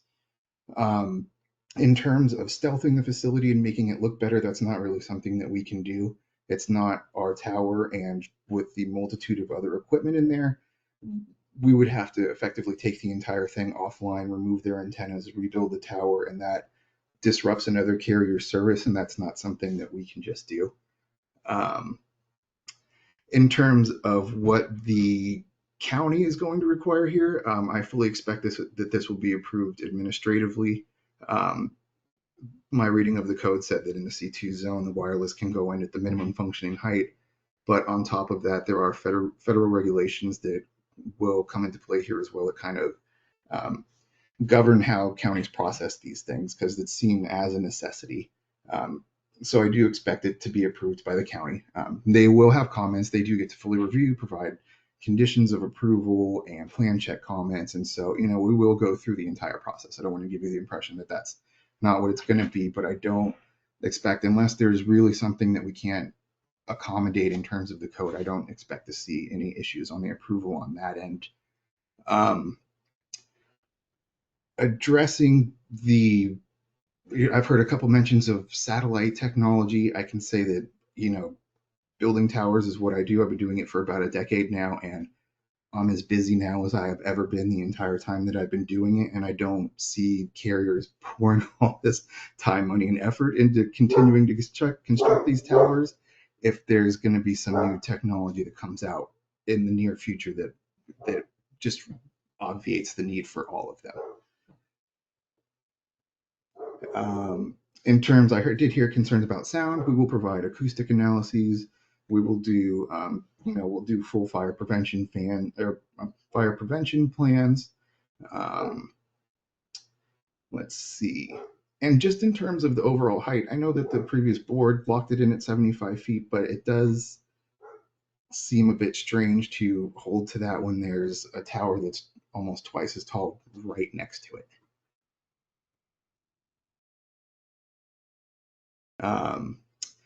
In terms of rent money and stuff like that, again, that's not my side of things. I do the jurisdictional permitting stuff. I did want to address the possibility of building a third tower.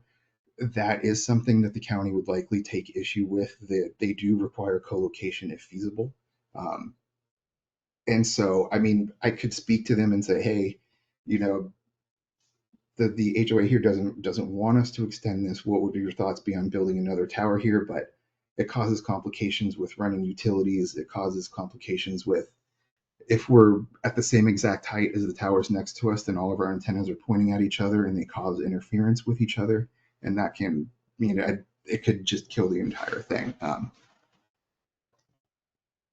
And let me see, I believe that's all that I had, but I'm happy to answer any additional questions. And like I said, Paul's the guy for the leasing stuff. Hey, Matt. Can everyone hear me? This is Paul with Complete Wireless. I'm on the site acquisition side in the same team with Matt Moore. Can everyone hear me? I can address some of the other questions I had. Yes, I can hear you. Perfect. Okay. Thank you, Matt. That was a great rundown of everything. I did hear a couple questions about alternatives and kind of different designs we can do with Verizon. So just speaking about the tower that we're discussing now, there was some discussion on going at a lower part of it or like any kind of alternative solutions. At this point where this tower currently stands, there's equipment from the top of the existing tower all the way down to, I believe, the 40 feet mark. And the next available space that Verizon would be able to actually go onto would be around the 35-foot mark. We've ran a lot of our coverage at this height, and it is completely blocked at that point. So using anything below what we're proposing now in terms of the extension actually does not work for Verizon in terms of a coverage solution on that end. In terms of alternative solutions in the area, we are heavily discouraged from going on residential parcels. As you all may be familiar with this area more than us, this also is terrain and elevation challenged. I know there's a lot of trees in the area which can cause signal blockage, as well as, a hillside blocking out, one specific sector that we're trying to shoot into. Specifically, we did look at a water tank that is located, I believe, directly or southwest of this site. We ran the coverage of possibly doing, an installation where we put antennas on top of a 30-foot water tank. We looked at that. While it would shoot coverage down westward towards that site, it would block our signal from the north and south end of it. So we would only have one direction and it would not work for that site. So that's one of the water tanks would go from there.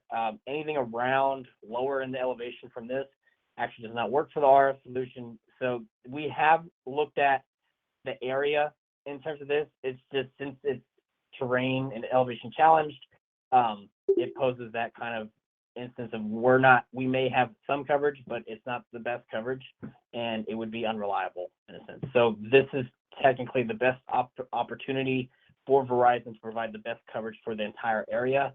What we're looking at is the reason why we're extending it is for the coverage reasons. So if we go at that 20-foot extension, we would put antennas in that new envelope and be able to provide 360 coverage on that hill, and then obviously shooting down towards all the residences in the area. In terms of the lease agreement terms, since it is early in the process, those discussions haven't come up yet. We mostly wanted to make sure that, hey, if Verizon was willing to, do a site here, is their interest here, what is needed to get kind of the preliminary approval from there, and make sure that we can actually do this site instead of kind of getting, the draft lease agreement all going on that. But in terms of that end, we're not trying to lowball or anything like that, or hide any of the financial terms on this. We want to obviously match what's kind of existing for the other carriers in that area. We don't, want to play fair and everything and go from that end. So, but that was kind of the plan from the beginning, was to get that later on, just to make sure after we have approval to even go on this tower and start spinning those wheels in a sense. I think those are the three on the leasing. Is there any other specific questions that I can answer, even Matt, if you want to go back to the zoning or anything like that, or a county approval on that end?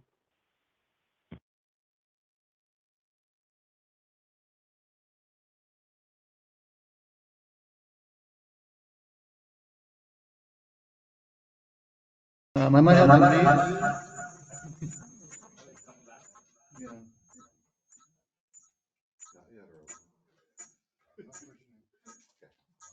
I'm gonna mute you. Okay, I guess he muted himself. Okay. All right, thank you. Just until, with our audio issues, we can't talk at the same Do any time. of the board members have any questions from Verizon? Yeah, go ahead. So. Turn your mic on. Is it? Yeah. Can you hear me? Yeah. Yeah. There you go. Okay. Talk into it.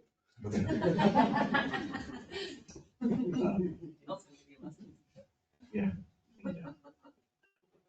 So you mentioned that the county would see this as a necessity, and I was wondering why the county would see this as a necessity, what the definition is there, and how this would fit into that realm.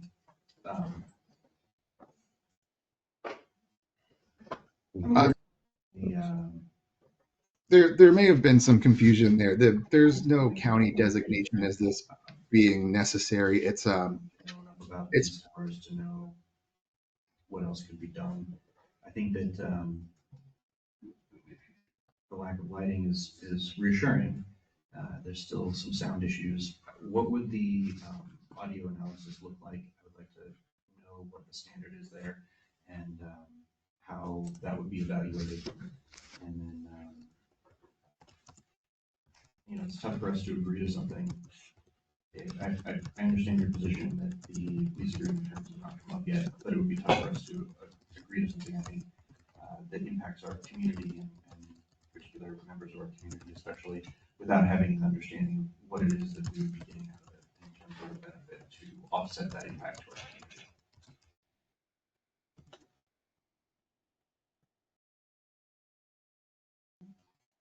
See if you want to answer. Yeah, I can mute myself if you'd like to answer that question. Can you guys hear me? Yes. Okay. So in terms of it's not a county designation that makes it a necessity. It's federal regulations. It would be called an eligible facilities request. And basically stipulates that if you're co-locating, there's an interest in promulgation of wireless technology, and doing so in kind of the least intrusive means necessary, and that is seen as co-locating on existing facilities. There's a checklist of factors that you have to be able to meet in order to kind of qualify for that processing. But again, I've been doing this for a while, so I do believe that they would apply here, and I can send any additional information on that you guys might want to see. We will also be producing an acoustic analysis. It's actually underway now. It's just not completed yet. And that would take into consideration all the equipment that's being installed, the equipment that is installed. And it's going to compare it to what the county requirements are. And if it exceeds the county requirements, then we will, have to either remove stuff or, make any adjustments needed because we can't exceed the county code there.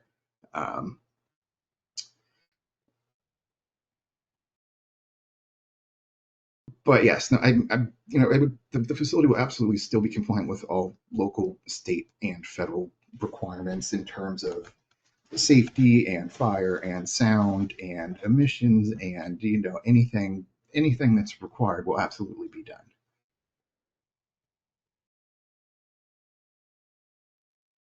Okay, thank you. We're back. So I have a couple of comments. One of them, I would love to see alternative plan before I can really move forward on this. I think second, you made an interesting comment about the beautification, not being able to beautify the existing tower because of affecting other carriers. But it would be an interesting argument based on the fact that if you put in a third tower that was beautified and hid the existing tower, that'd be interesting as well. Also, that property up there is commercial. Well, let me, I guess, ask you guys a On question. one side of it, but on the other side of it is residential. So let me ask you guys a question. I just want to make one comment before public comment.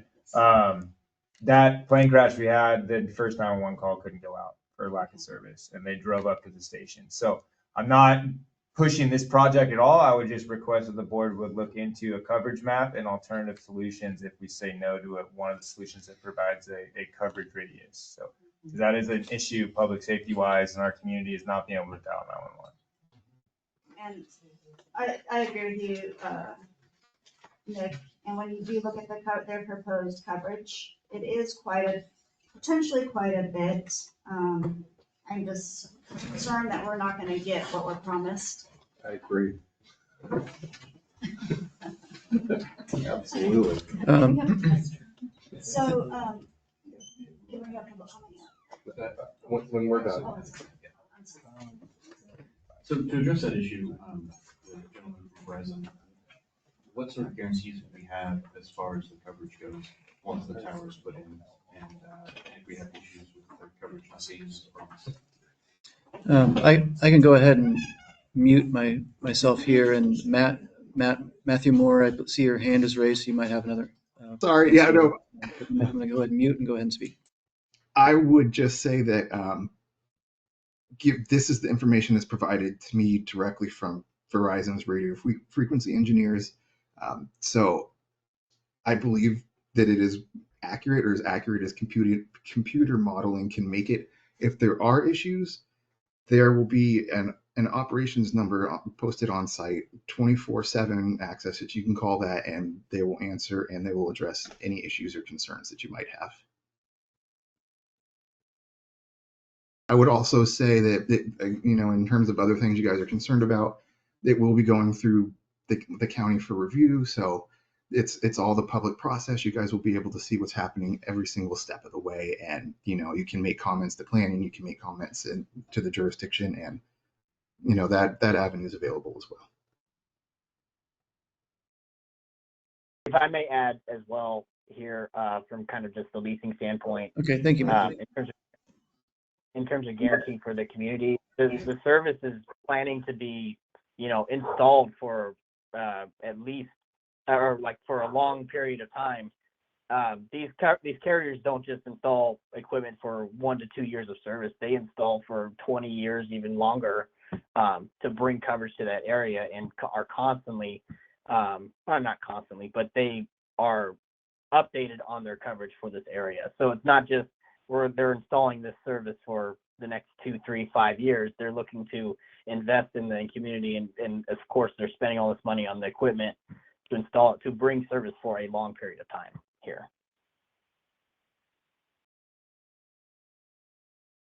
Okay, thank you. Would you like me to put the coverage maps on the screen? Maybe I could. When we're done Okay. communicating with him, are we all done communicating with the Verizon rep? And so we can go.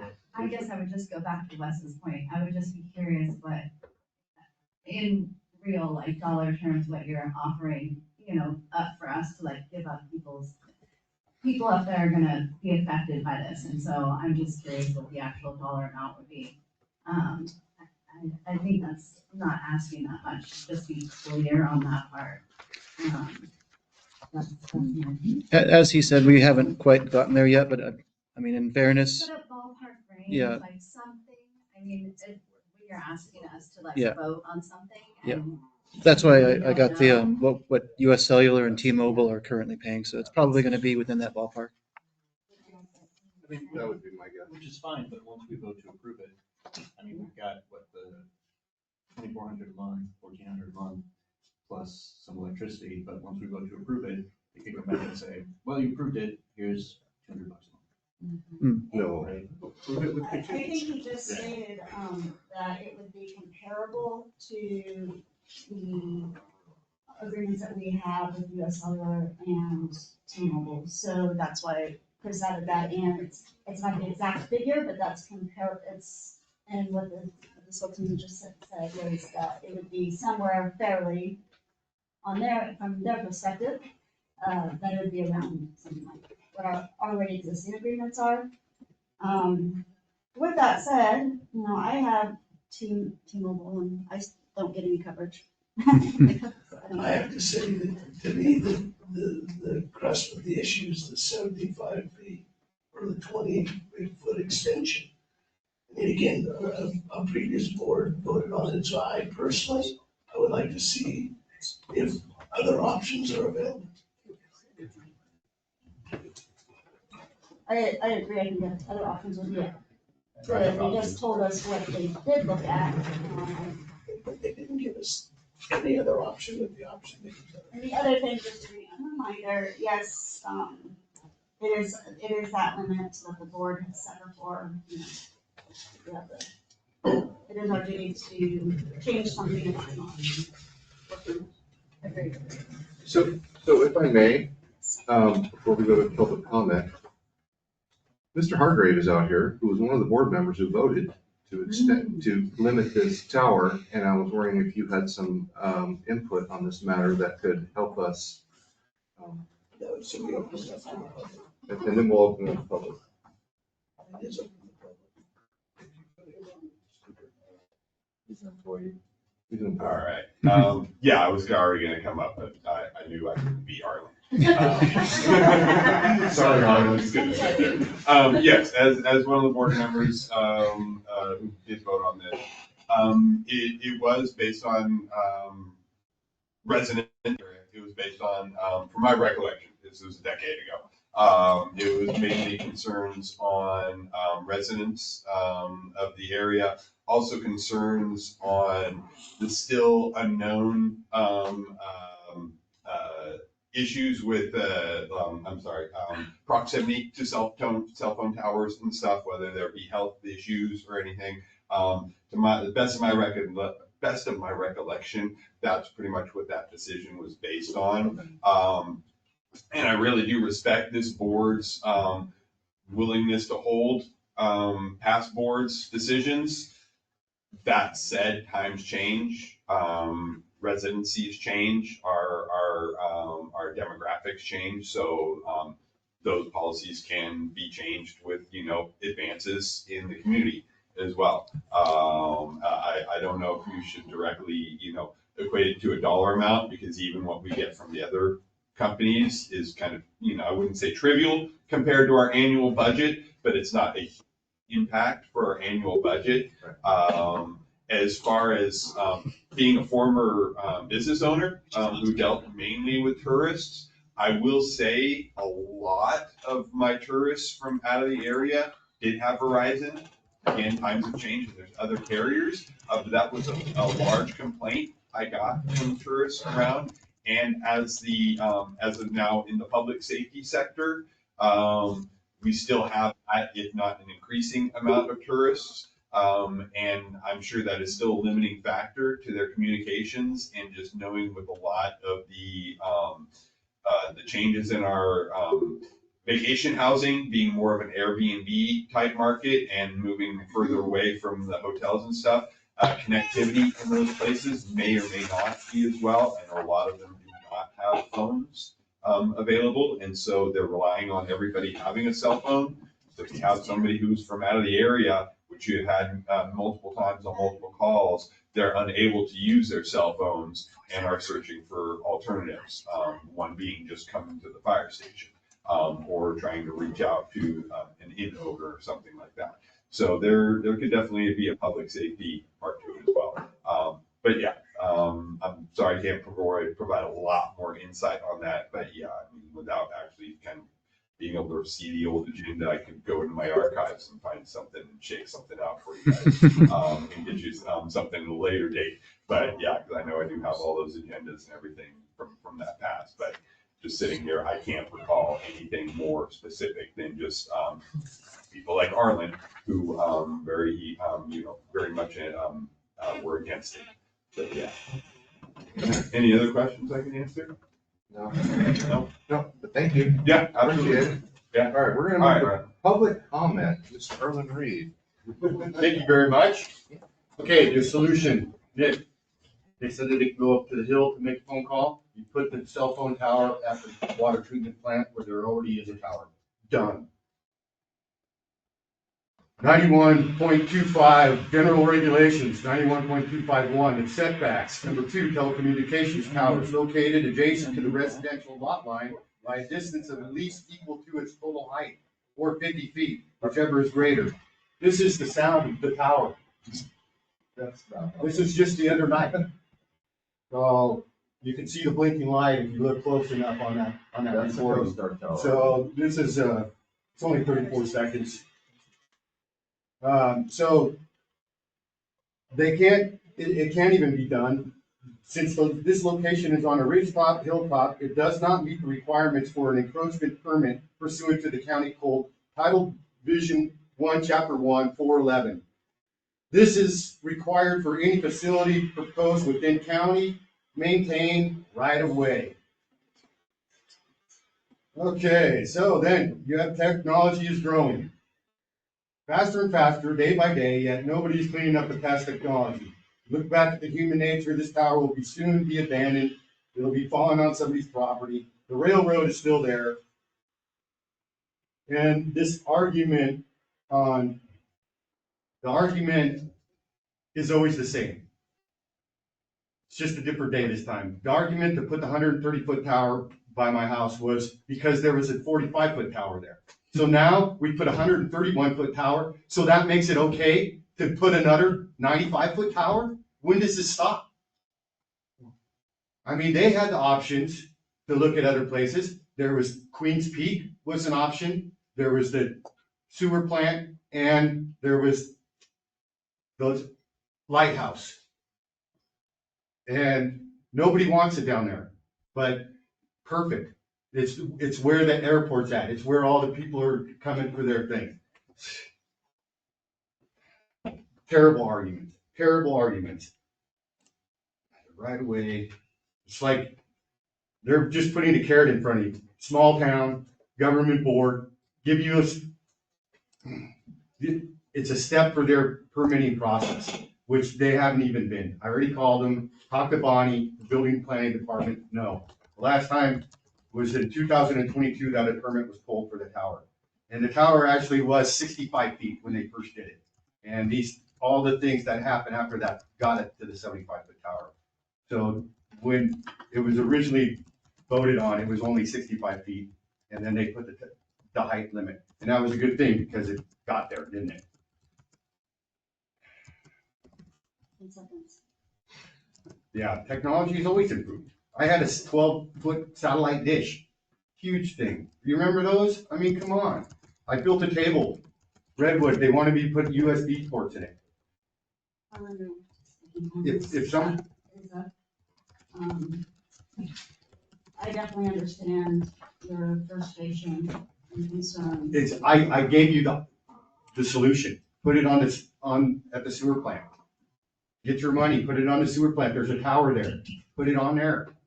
And I think that maybe we can ask them to look at other locations. I do wanna say, with what you just presented with us, with the sounds of the wind going through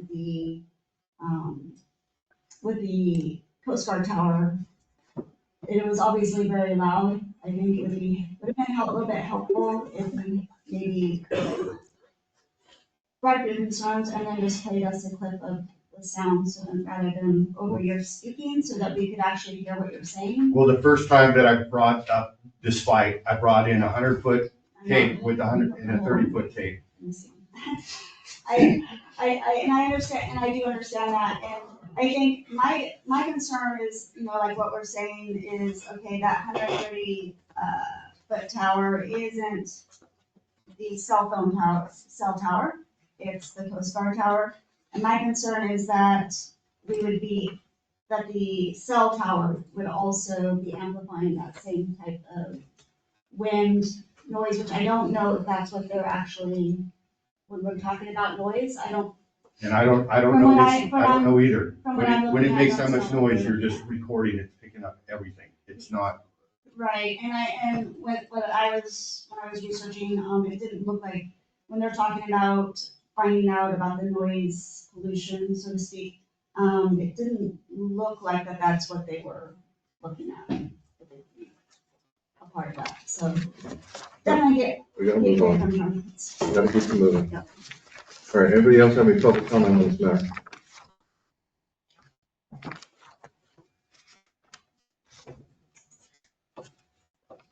I think it's kind of a no-brainer, to be honest. It's only a 20-foot extension, right?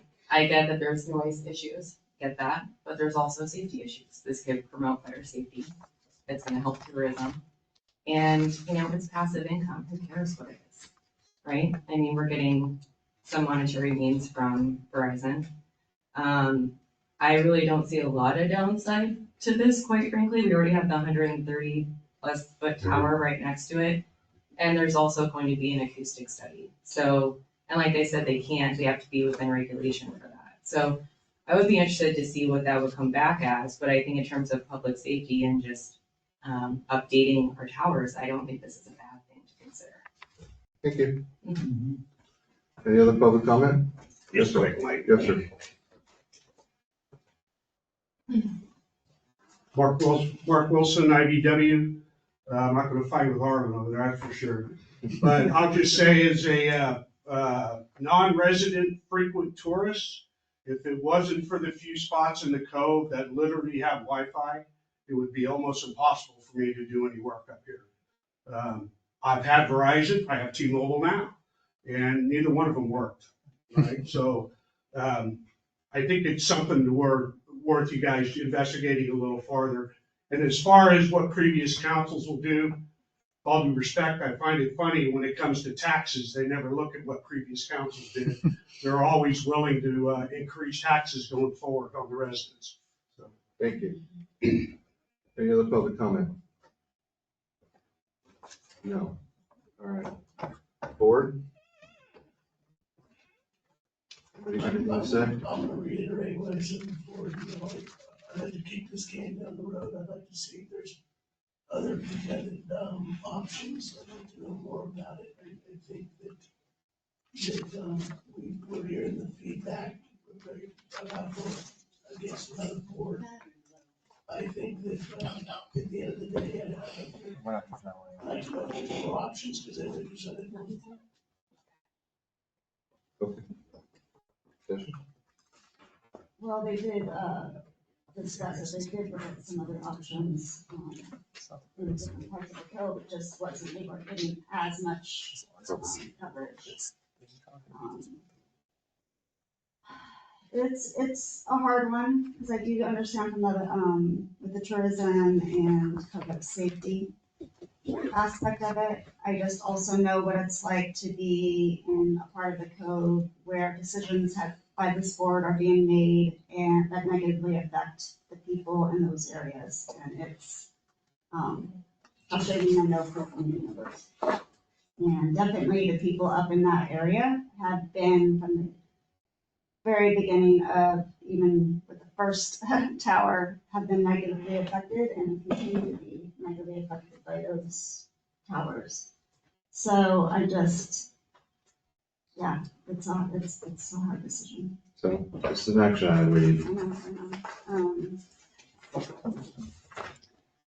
I personally cannot approve this myself, just so everybody knows. I mean, I would like to see more information, as far as those, Yeah, I'm not opposed to that.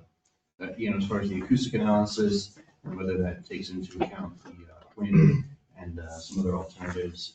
Arlen did mention Fox Creek, which is a higher location, you know, just higher up than that particular hill where the tower currently is. I think they may not have explored that because it required them to build a whole new tower, which is a lot more expensive than adding 20 feet. So, you know, I'd like to know more about some other alternatives. Yeah, I'd like to expand on Wes's thing too. You know, we went and looked at that tank, Chris, and that's a higher elevation. I like the concept of going on one of our tanks, especially a tank that needs to be repaired. So maybe it could be a win-win situation. I don't think we can put weight on tanks. Go buy it. Yeah. All right. Oh, Johnny. Electricity and. What is that? So Yeah, we're not putting it on this one. the other thing, Queens Peak, where are you gonna get electricity for it? We're gonna put another PG&E customer on the tie line. You know, that's something we gotta think about.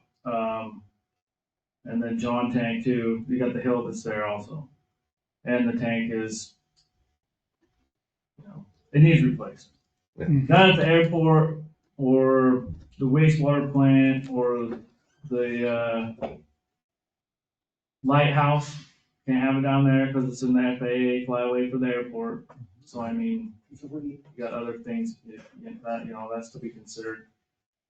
And power's already there, all the generators are already there for all that infrastructure and everything, so it's, unless they could figure out some other place, but I mean, that's pretty much the place they're gonna have to put it. So. Thank you, John. I do have another comment from Matthew Moore online of Verizon. Go ahead, Matt, and I will mute myself. Hi, guys. Just in terms of the power plan, I know that the plan is still speculative, but we will submit to PG&E or whoever the power provider is here and have that all approved before we submit for our building permits. I do believe that's underway now. For the acoustic analysis, we can request one that considers ambient factors as well, and they can set up some equipment, you know, for hang out for an hour or two and kind of just take the general measurements at any given time. Obviously, they can, if there's a storm or something, we can't anticipate what the additional noise is going to be there.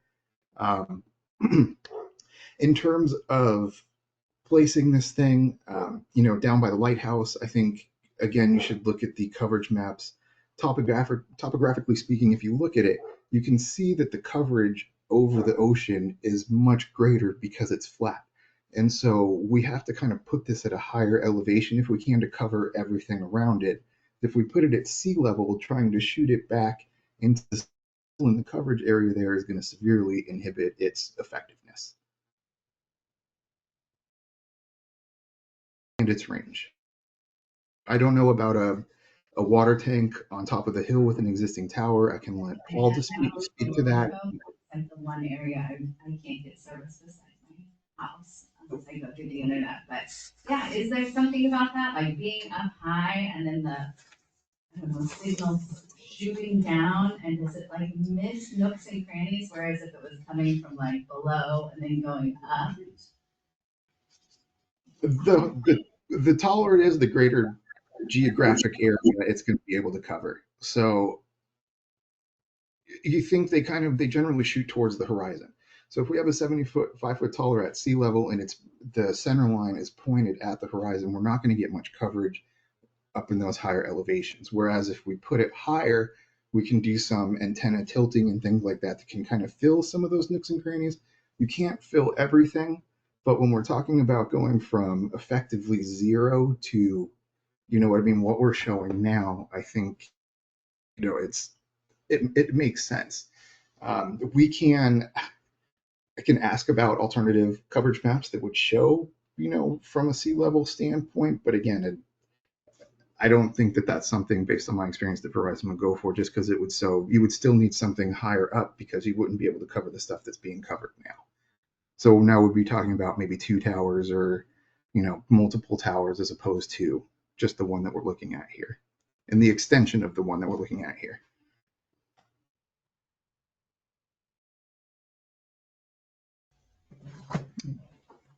Thank you. Thank you. So we need to make a decision, approve or deny request. And we'll need a motion. Can we table it pending additional information from Verizon based on like the acoustics I would prefer that. and some alternatives? Let's ask them if we can do that. Sure, he said he could do it. So they could wait for this. Well, he was just saying that they can still do it, they just haven't got the data in. But it's still only going to be speculative for an hour of them doing the study. Yeah, and that's one thing, is it the wind frequency up there is. Very well. I would prefer to see a table until we get those analysis and see if there's any other options. I'm good with that. Everybody else? Yeah, all right, we're gonna table it.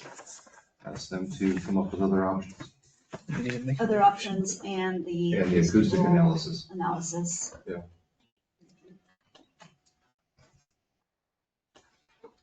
Wouldn't it be a conflict of interest for Verizon customers?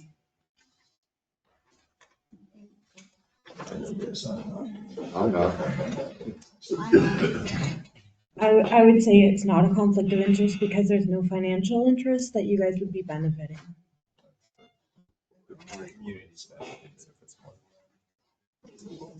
All right, this item's tabled. Let's move on. Action item number 2. We thank them for their time. This is good. Yeah, well, thanks for your time. Yeah, Well, thank you for your time. I'll reach back out. All right, action item number 2, consider Thanks, everyone. grant management policy, second reading. This you, Chris? Yeah, so the second reading, policy 1080, grant management policy. The board reviewed the revised district policy 1080 at last month's regular board meeting. Staff have made recommended changes, which are reflected in the attached updated draft policy. One change made was on file retention. California Government Code requires a minimum retention of 7 years for contracts, not 5, as was previously stated in the policy, including grant contracts, unless specified otherwise in the grant. The other major change made was to clarify that the GM designee to submit a grant application must be from the district. And other than that, everything is the same as it was last reading. So I have a quick part for myself. I just would like to see on page 4, section 1080.5.2, the first sentence. I would like to keep in the verbiage of that to pursue grants must align with the district's strategic plan. Yeah, I can undelete that. I'm good with that. I have a lot of edits. Okay, very few of them are substantive. Most of them are just, we inconsistently refer to RID as the RID sometimes, and sometimes just as RID. We refer to the recruitment district number, then #1 a few times in here, and I think that's redundant, and it's not consistent with some of the policies. There's a lot of grammatical issues. I have some concerns with 1080.5.3. It says fire chief and or superintendent. Is the intention there for it to be both or one or the other? If it is to be both, it should be and. If it's one or the other, it should be or. If it's to be one or the other and possibly both, it should state that.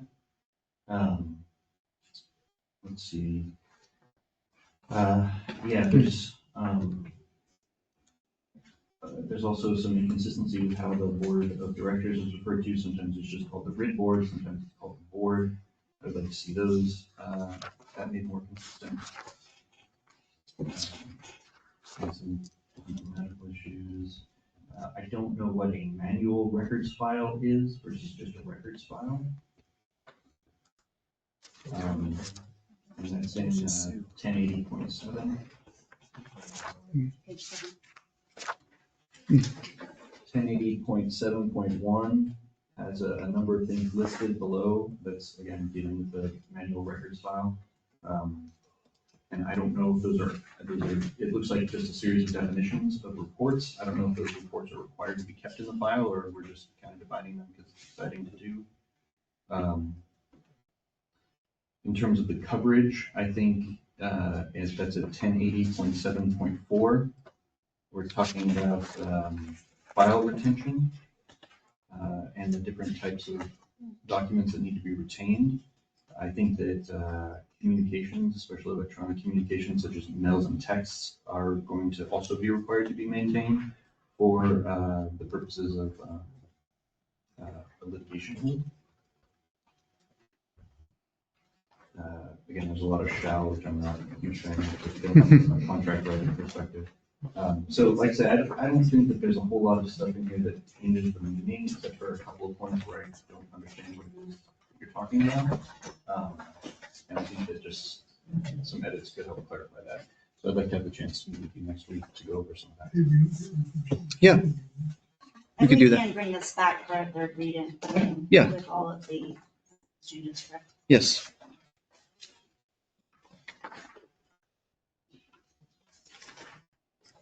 Anybody else? No public I agree with what Wes is saying. I think there's some redundancies, but also I think the specifics need to be presented, especially on the fire chief and or superintendent and administrative superintendent. Is it general manager? I think that needs to be clarified. Okay, so we're gonna table this or go first, third reading. Okay. Is there any public comment? No? All right, it's tabled. Yeah. Moving on. Action item number 3, consider new district policy number 1081, project management policy, second reading. Yes. Staff drafted this policy to better manage large district projects, especially if funded by grants or loans. The board first reviewed this policy at last month's meeting. It's attached with associated project authorization form. The only major change made since the first reading is the addition of a line on a project manager, defining that role as either belonging to the general manager or a board designated representative. So you can see the track changes since first reading, not very many. Yeah, pretty minimal. Board members got any questions or comments? I like this one a lot more. You know, it's more consistent. Yeah. The only comment I would have is just on the first page where it's 1081.1.1.1.1. It says each project is evaluated for its purpose, scope, cost, schedule, funding source, and operational impact. I would like to see some language in there about how it fits in with the general plan. It's strategic, yeah.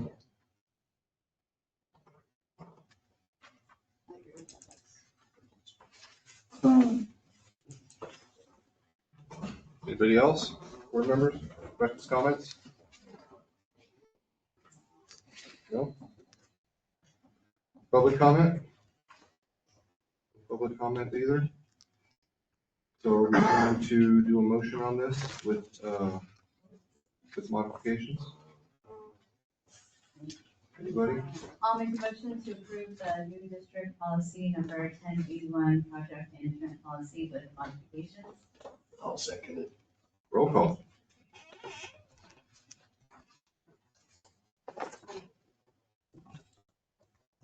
Mike Solori, Aye. Jeff Hildreth, Aye. Wes Bonheim. Aye. Tasha Shi. Tristan Sanders. Motion carries. All right, let's move on. Action item number 4. We're getting somewhere. Okay. Community clubhouse mold inspection report and treatment estimates. Okay, so recent discussion by the board about potential mold in the community clubhouse spurred staff to hire a professional mold inspector to conduct an inspection of the building late last month. North State Pure Maintenance. They sampled the air in various locations, including the downstairs office, the playroom, the library, the kitchen, the main room upstairs, the attic, the garage storage area, and outside of the building for comparison purposes. The company also swabbed the inside of the ice machine. The results of the mold spore count inside the building are considered elevated, and in the words of the inspector, may have the potential to affect general health of individuals exposed. He went on to say that prolonged mold exposure can potentially cause all kinds of issues, especially with people with weakened immune systems. On the bright side, the children's playroom had the lowest level detected. However, all areas inside the building had higher mold spore counts as compared to the outside baseline sample. The mold inspector stated that's concerning. The mold inspector suggested treating the building as soon as possible to reduce the mold spore counts. He provided an estimate attached to the packet here for treatment in the amount of $6,769. The mold inspector also suggested actions to reduce the further recurrence of mold, including improved ventilation, especially in the lower garage storage area. As you can see, the financial impact is almost $7,000 for prevention or treatment costs, and there will be further costs for future prevention.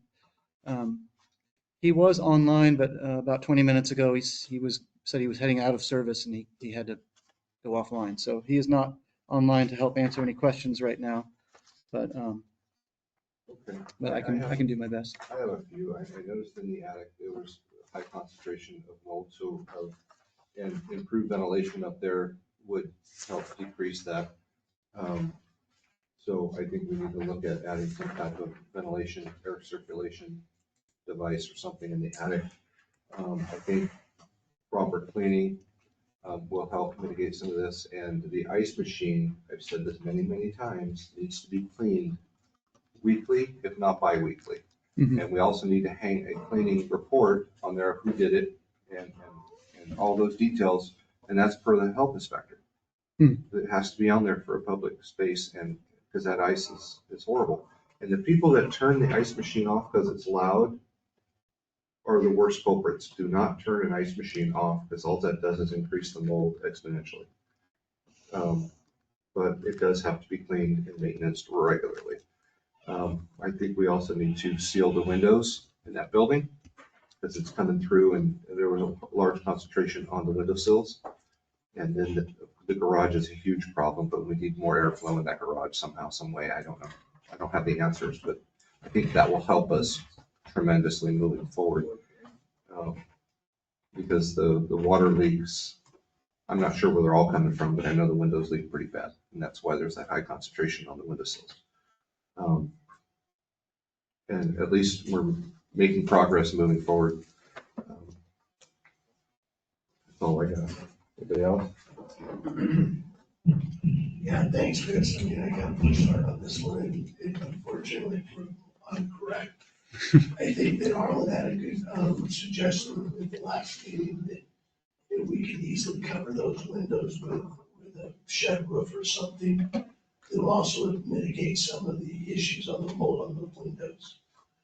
I think that we don't have a choice but to at least, the $7,000 or $6,700. I don't think we have a choice.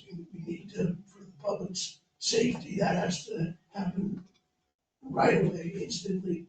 And then again, based on what we go forward with the clubhouse and the architect or consultant that's gonna come out and give us ideas, I think that we need to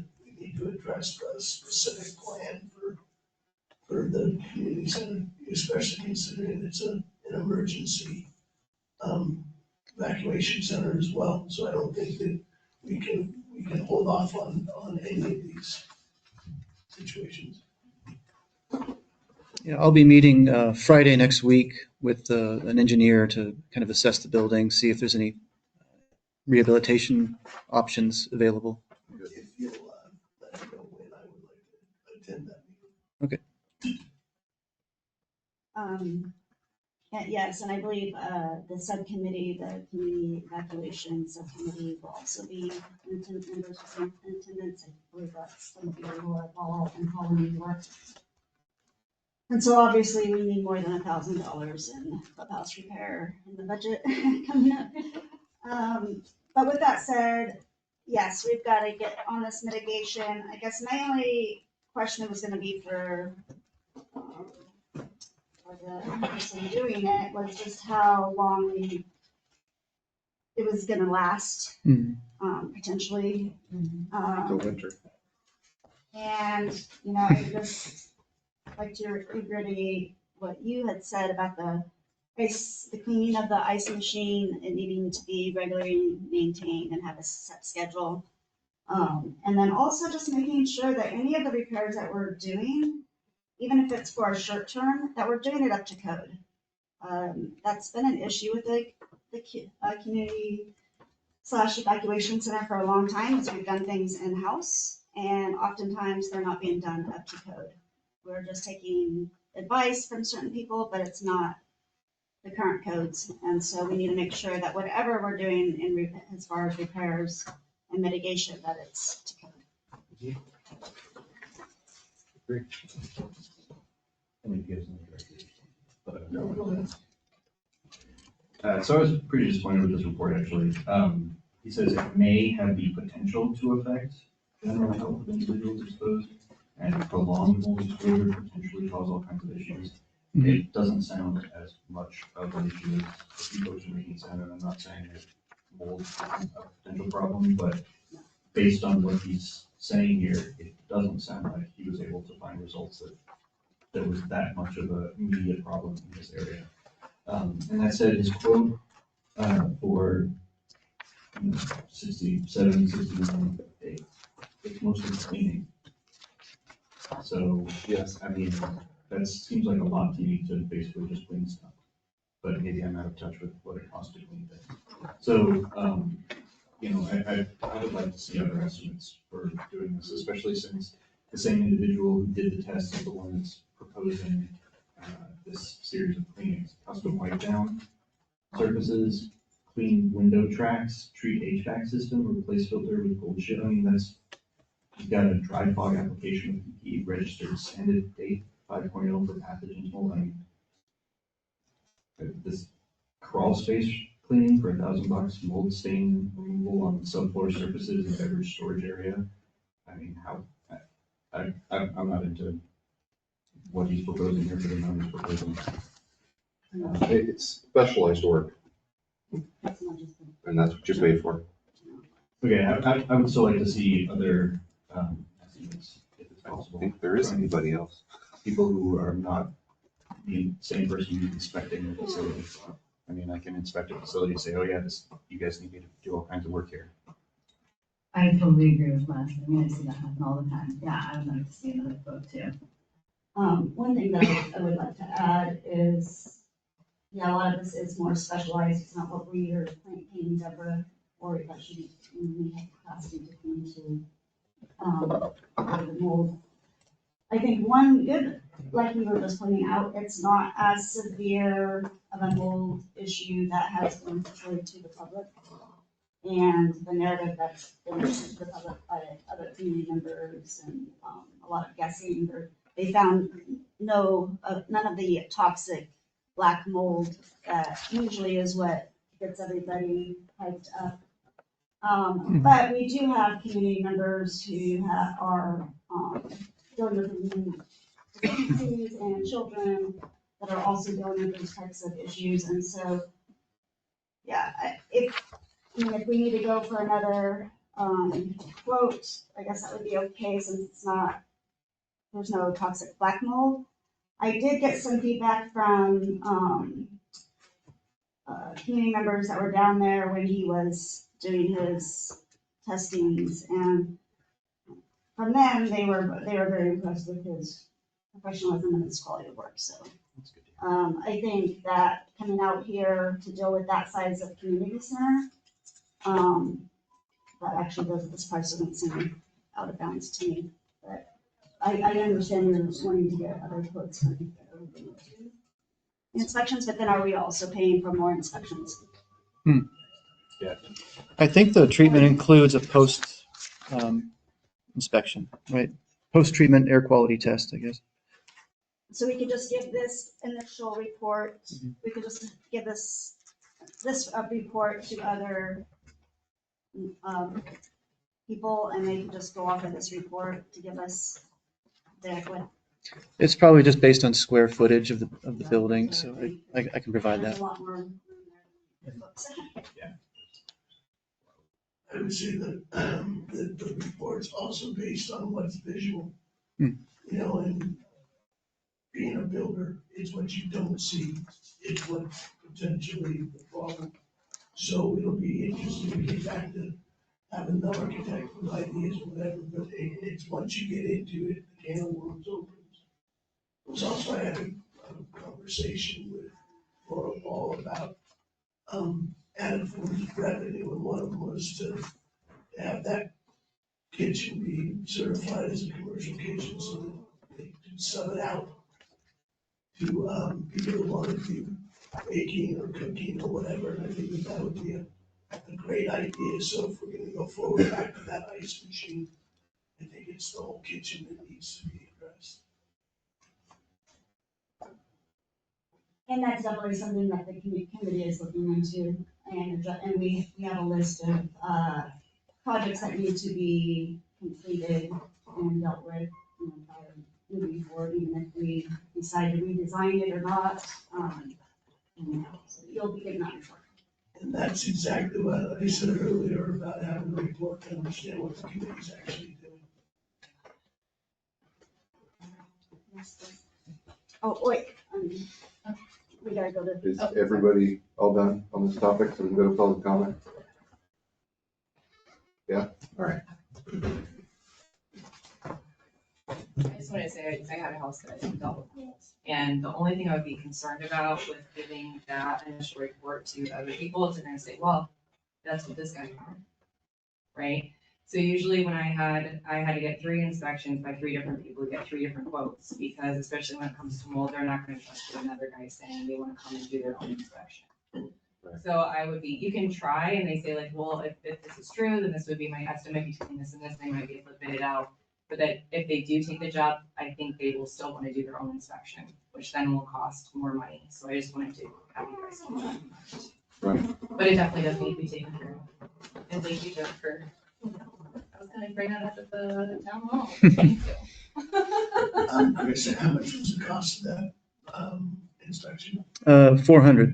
I don't think that having another inspection by a third party, and that cost is, and again, not let them know about this report to see if he confers in $400, I think that's not I think that'd be a wise investment. Is there any other companies that do this specialized work? There are. In this city. Yeah. In Southern Humboldt, okay. Yeah. All right, well. Not in Southern Humboldt, out of Eureka. Out of Eureka. But they were out of Ridgeville. Everyone's good with tabling this and looking for another bid? All right. Another inspection. Another inspection. Well, the inspection will include a bid as well for mitigation. Hopefully. Oh, so we're gonna have someone come back out and do the whole mold testing again? I would for $400. It'll verify if what he found is correct.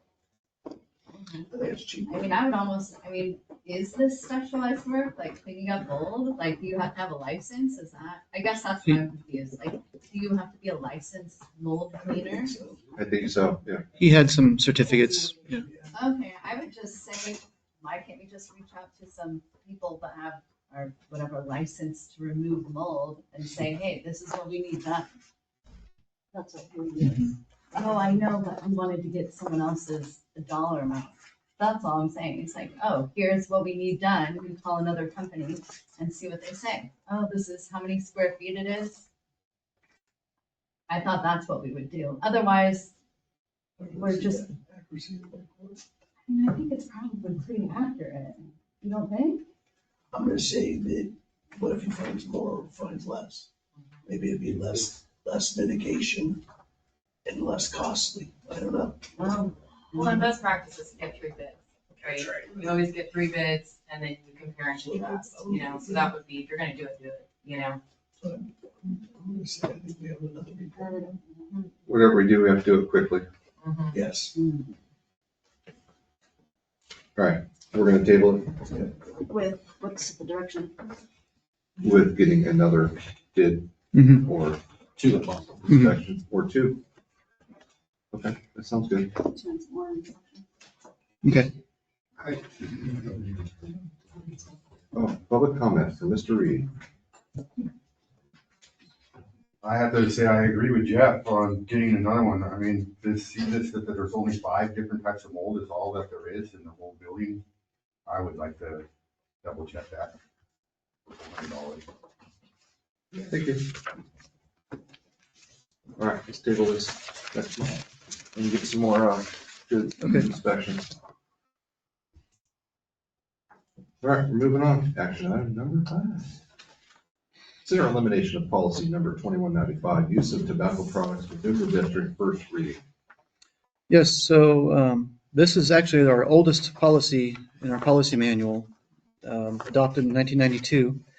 There's been many changes to smoking laws since then. Staff recommend eliminating this policy, which is obsolete.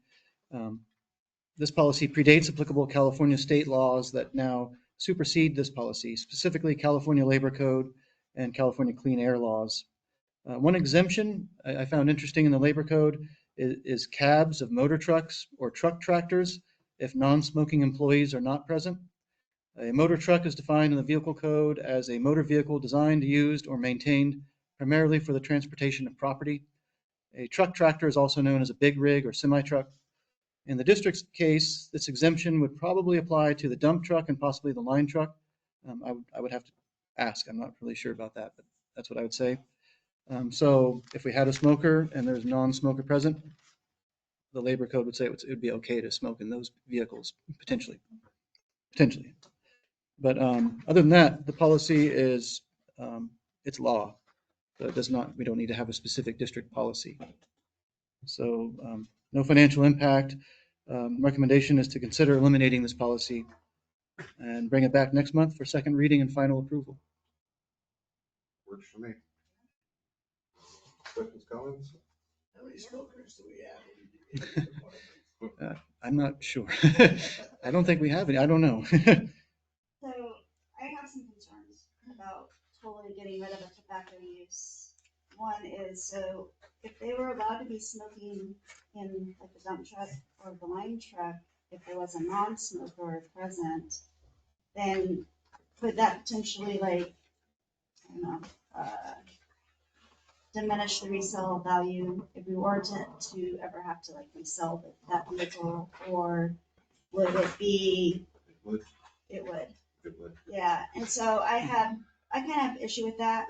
I don't think that staff should be smoking tobacco or any other smokable verbiage, I guess to say. And then I'm also wondering about, I know we do have we do have a lot of chewing tobacco related tobacco use. And while I don't, I'm not against that per se, I do think that we should have a level of professionalism in public spaces. And so I'm just wondering how we would address that, if that could be addressed instead of getting rid of this completely, if we can modify it to maybe address some of those concerns. I've heard feedback from the public on, in certain instances, just calling that out as it not looking professional, having people using chewing tobacco in public forums and stuff like that. So that's something that I have a concern with. Fair enough. Anyone else have a preference or? anything? I don't, just go to this, let's see, as a roll call vote. There's, let's say, you have that, so, that's what it's like that. It's okay.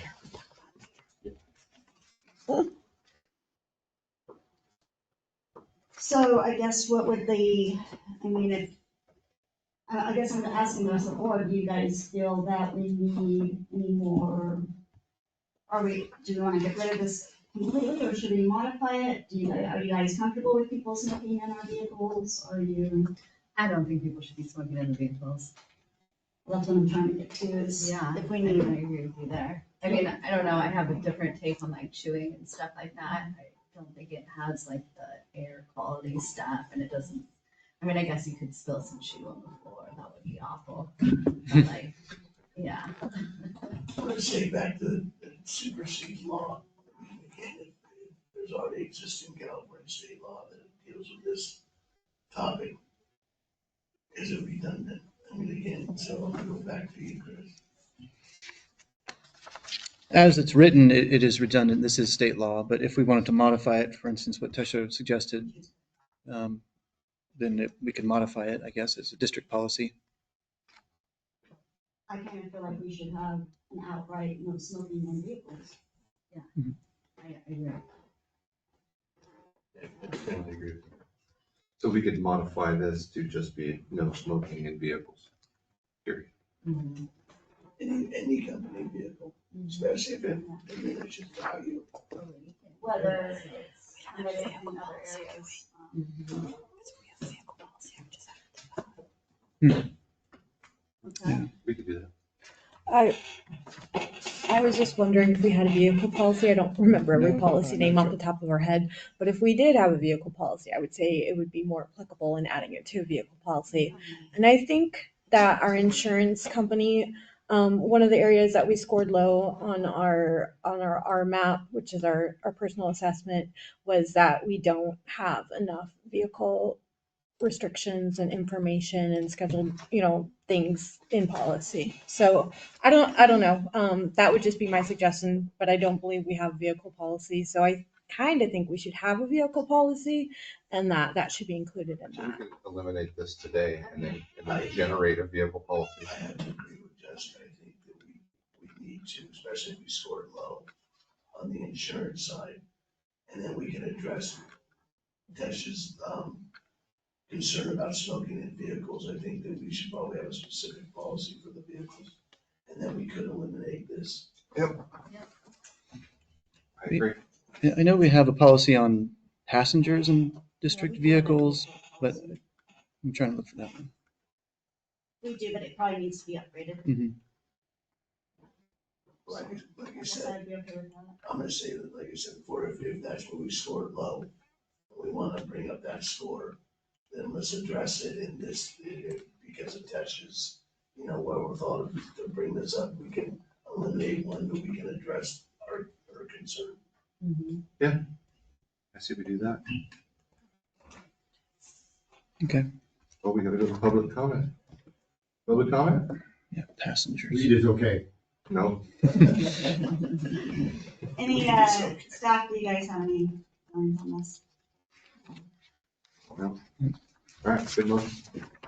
I think we're gonna put this back for a second reading. Yeah. Or can we just vote on it now? Oh.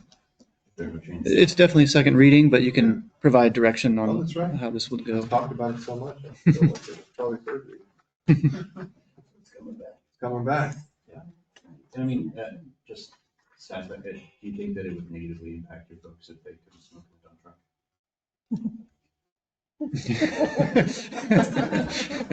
For the record, they are shaking their heads. But with that being said, we said that we'll bring back next time, whether it be discussion or whatever as far as vehicle policy. Yeah. Okay, let's move on. Action item number 6, consider update to policy number 3020, reserve policy, first reading. All right. Staff recommend updating the reserve policy. Aside from minor updates to grammar and verbiage, the biggest change is reducing the recommended level of reserves from 12 months to 6 months. The current 12-month total operating expense for the district amounts to around 4.5 million. Maintaining that level of reserves would be extremely challenging, if not impossible. 6 months of operating expense would cut that number in half, about 2.25 million, which is where we were at the end of May, I believe. So we are pretty good at maintaining that level. Staff have also updated the categorization of the reserve fund accounts and added in the fire department reserves. Just for reference, standard level of reserves is typically 3 to 6 months. So we're going to be on that higher end of the standard. Recommendation is to review the changes and suggest further revisions if applicable, and we'll bring it back next month for second reading. Okay. I'm fine with it. Anybody else got any questions, concerns? I do. Okay.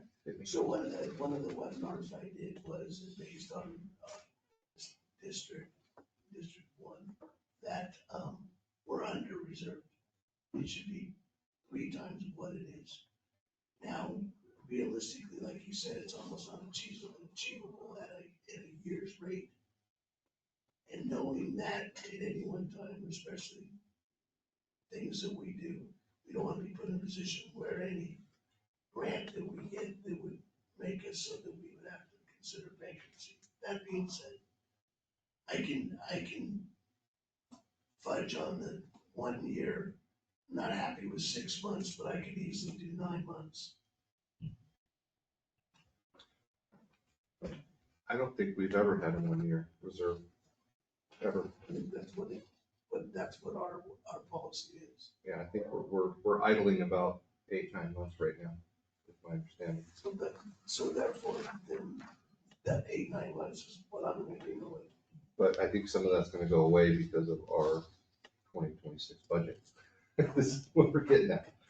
Yeah. So I get it. Well, I guess my concern is just, I don't mind putting it down to 6 months, but then I would wanna know where the money that is, the 3 months, where is that gonna go? If it went towards like capital improvement projects, I would prefer not go to like operating costs. That's kind of why I wanna see an income statement in these packets, because this is something we do need to be like aware of every month, is like how much it does cost to operate the cove. And it's a little difficult when I see expenses here, and then like a little revenue, something over here, like we are, in a budget deficit, and I think we need to be like aware of it, no matter how painful it's gonna be every month. But yeah, I mean, if we were putting that money towards, capital expenses, then that's fine. I just don't want to see it go that million or whatever it would add up to go to just like operating. Mm-hmm.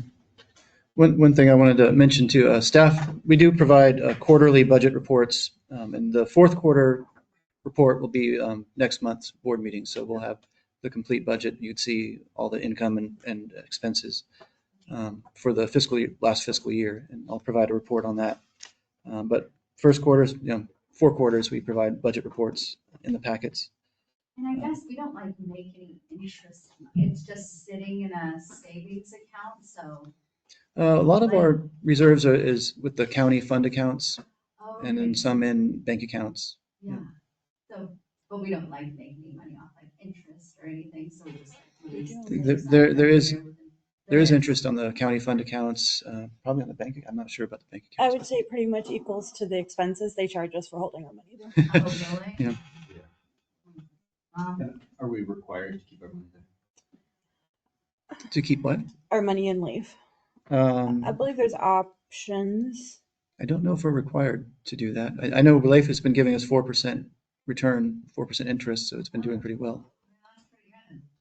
Yeah, I just wasn't sure if there were requirements. I know running law firm is not required to keep your money. I'm not familiar. We'll have to research. With this, I was wondering if there were any requirements from GSRMA with the insurance for how much we have to keep in reserves. That's a good question. No, I don't think they have any specific requirements. I'd have to relook at the our map, but I don't recall evaluating us on our reserves at all. That was Okay. not a part of it. I think they just want to see that we have a budget policy. And I submitted our policy, there was no comments. Okay, so it wasn't like specifically in the map, have a budget reserve of 9 months, 12 months, 18.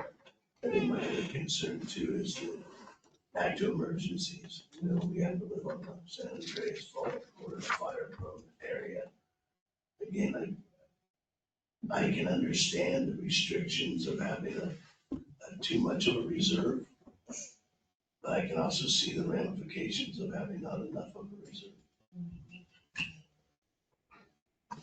I think part of this is because we have not had the 12 months, which is what was our policy.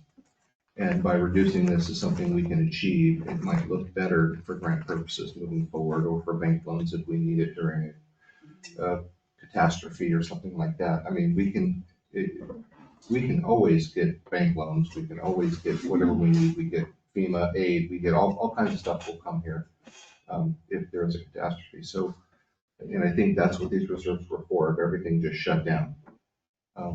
So 6 months, I think is sufficient. If the board wants to go to 9 or 8, I mean, we need to determine that now.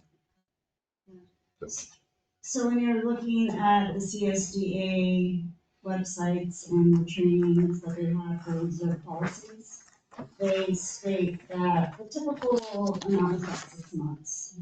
I think in the past, we went a little bit over that to the 12 months, and we have never really been able to meet that continuously. So that's part of why we're going back down to the 6 months, because it's more attainable. And definitely it is, while we would love to be able to use some of that for capital improvement projects, ultimately, we want to have that into the reserves for emergencies, and it very well could be used for operating expenses if everything ever shut down. And that's what and when you go and you look at how CSDA operates and what they recommend, it's for that purpose, is to make sure that we have money in reserves for an emergency on the operational side. So we're not gonna be taking out bringing the level down. Oh, okay, well then I'm totally okay with lowering it to 6 months. I was just wondering if we're gonna, I thought we were moving that money somewhere else, and that's why I just wanted to make sure it wasn't. No. Oh, okay. Well, I'm gonna go back to, if as Mike said, we're always hovering around 8 months, 9 months, then let's hover around 8 months. I can go with 8 months. I just think 6 months is not enough.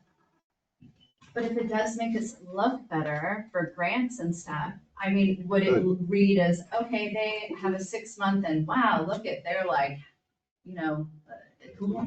Well, we definitely don't want to go below 6 months. No, I know that. I'm just saying, well, I know he wants 8 months, but I'm just wondering, like, really, I mean, we are gonna need like grants and stuff, and so just like out of looks, like, would a 6 month and then be 25% over that, like, look better, or 8 months and being at that line? My question's gonna be, is that Mike's interpretation of the grant versus the reserve, or is that factual? It's a great thought, but I don't know that the reserves are gonna limit us on our grants. That could very well be, but also for bank loan purposes, if we needed it in the future, as long as we're meeting our obligations, it does make us look a lot better on paper. I would be comfortable with the 6 months. My limited research was that most CSDs have 3 to 6 months. I'd be good with 6 months. You're good with 6 months? This is a first reading. All right, any more questions, comments from the board before we go to public comment? No public comment? Yes, sir. Sir.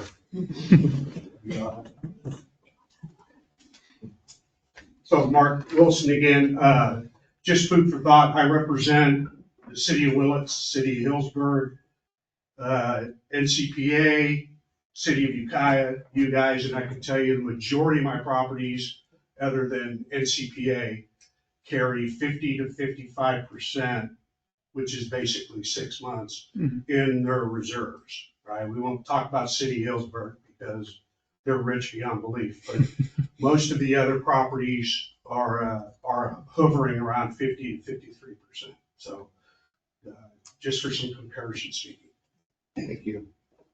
Thank you for that. I think it's 6 months is more realistic as to what we're able to do. Whereas the 8 months or and above, we can put that in there, but that doesn't mean we're always meeting that. And at this point, I think after having the 12 months in for a while, we more average towards the 6 months. All right, that was first reading. Yes. Okay, we'll bring it back. Yep. All right, action item number, oops. Sorry. Action item number 7, consider update policy number 3030, budget preparation, first reading. Yeah, staff have updated this policy to conform to modern California government codes, especially relating to public hearing and noticing requirements of a special district's proposed budget. So we are kind of getting with the times on this policy so that we can follow government code. So you can see in the track changes that we added parts. So bottom line, we're supposed to advertise our proposed budget in the newspaper and have a public hearing to approve it. So we've written that into the policy.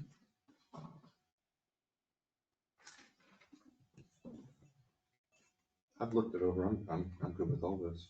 It's just first reading. Yeah, I like this one a lot more than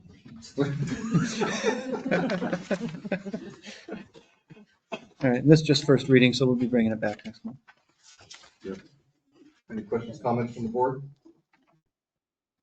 No? Public comment? No? All right, moving on. All right, moving on. Action item number 8. Consider amendment of resolution 2419 establishing a standing Parks and Recreation Committee. Yes, the board originally established the Parks and Recreation Committee in November 2024 with the adoption of resolution 2419. The board amended the resolution in January of this year to change the designated meeting dates and add an alternate committee member. Staff and the Parks and Recreation Committee recommend further amendments, mainly due to the recent resignation of multiple committee members. The recommendation is to change the number of RID board members from 2 to 1, while maintaining the number of committee members the same at 7. Possible replacement committee members will be considered at the next board meeting. And these changes require a motion to amend something previously adopted. The amended resolution is attached with track changes enabled for your review.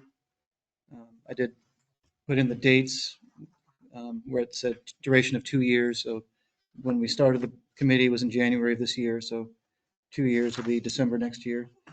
And yep. So any questions? Yeah. Good with it. If I could just give a little update on this real quick before you have your questions.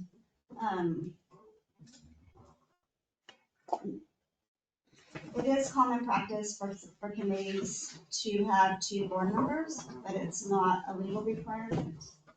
And as a board member, I understand how difficult it can be to have added committee meetings on top of the regular board seat responsibilities. It's a lot, especially with work and other things that it can just make it difficult to be able to participate all the time.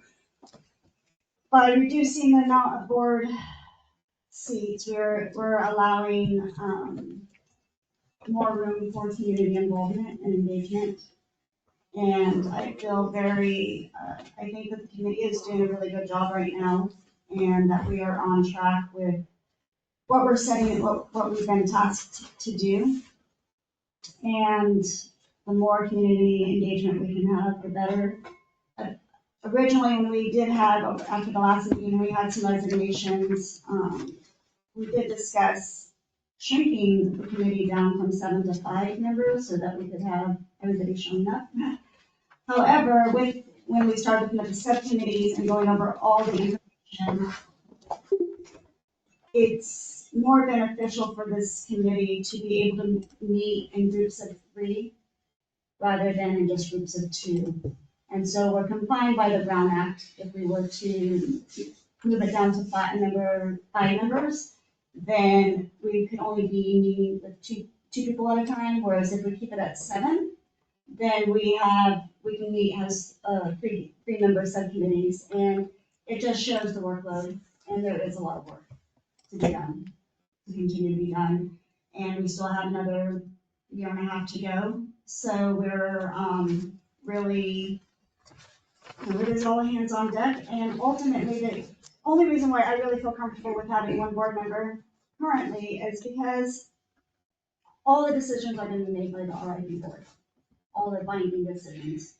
And you'll be able to hear, and we'll be bringing reports, and you'll be able to also go and listen to the meetings yourselves to see how everything has transpired, and,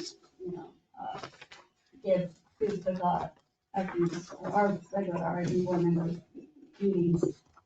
And so that's really the only reason, that is why I feel comfortable with that. I just know it's a lot of work. I'm good with it. Yeah, I'm good with it. Well, I'm not- Because you don't want to be on it. That's right. So with that, yeah. I get questions.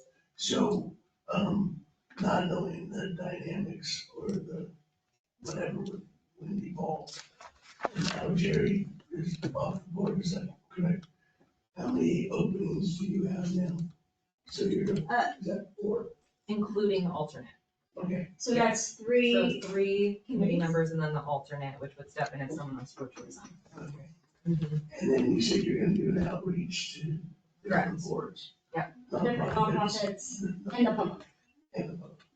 Okay, so, and that's gonna take place at your next community. Town hall will be making some recommendations, but people will have the opportunity to petition and drop off their notice or their letter of intent to join the committee to the RID and all the way up to the next September RID board member. And then this board will. Yes. Will vote on the members of that. Okay. Sir, you need help? So I think that this is the wrong resolution. I think this is the first draft. I don't think this has been updated. For example, we still have, whereas the committee shall meet monthly on the 4th Thursday of each month, we took that language out. And I don't see the language in here that talks about an alternate. So I don't think this is the updated resolution. Did that not get updated?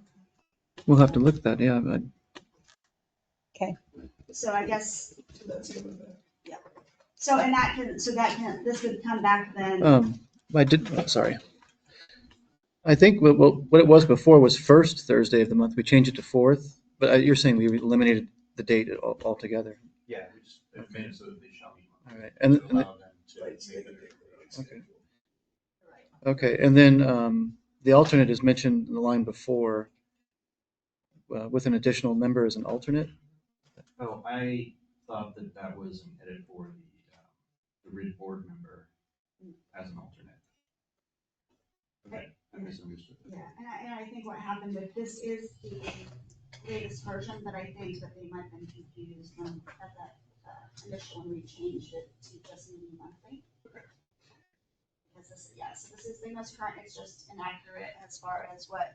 We can delete on the 4th Thursday of each month. Just Shall meet monthly, yeah. But we can make a motion with corrections. Yeah. I'll make a motion to approve the resolution 2419 to reduce the number of RID board. I am the board member. The number of RID board members into 1 with the adjustments. Correction.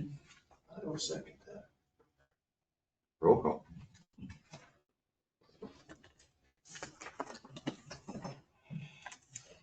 Trustee Shane?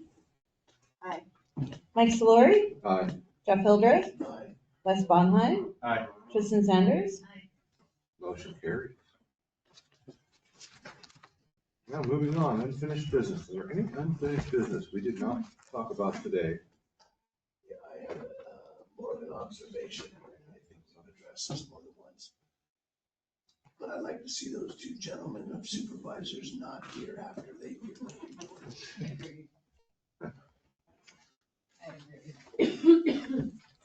Yeah, I've also mentioned that they could actually remote in also. I would be good with that as well. Yeah.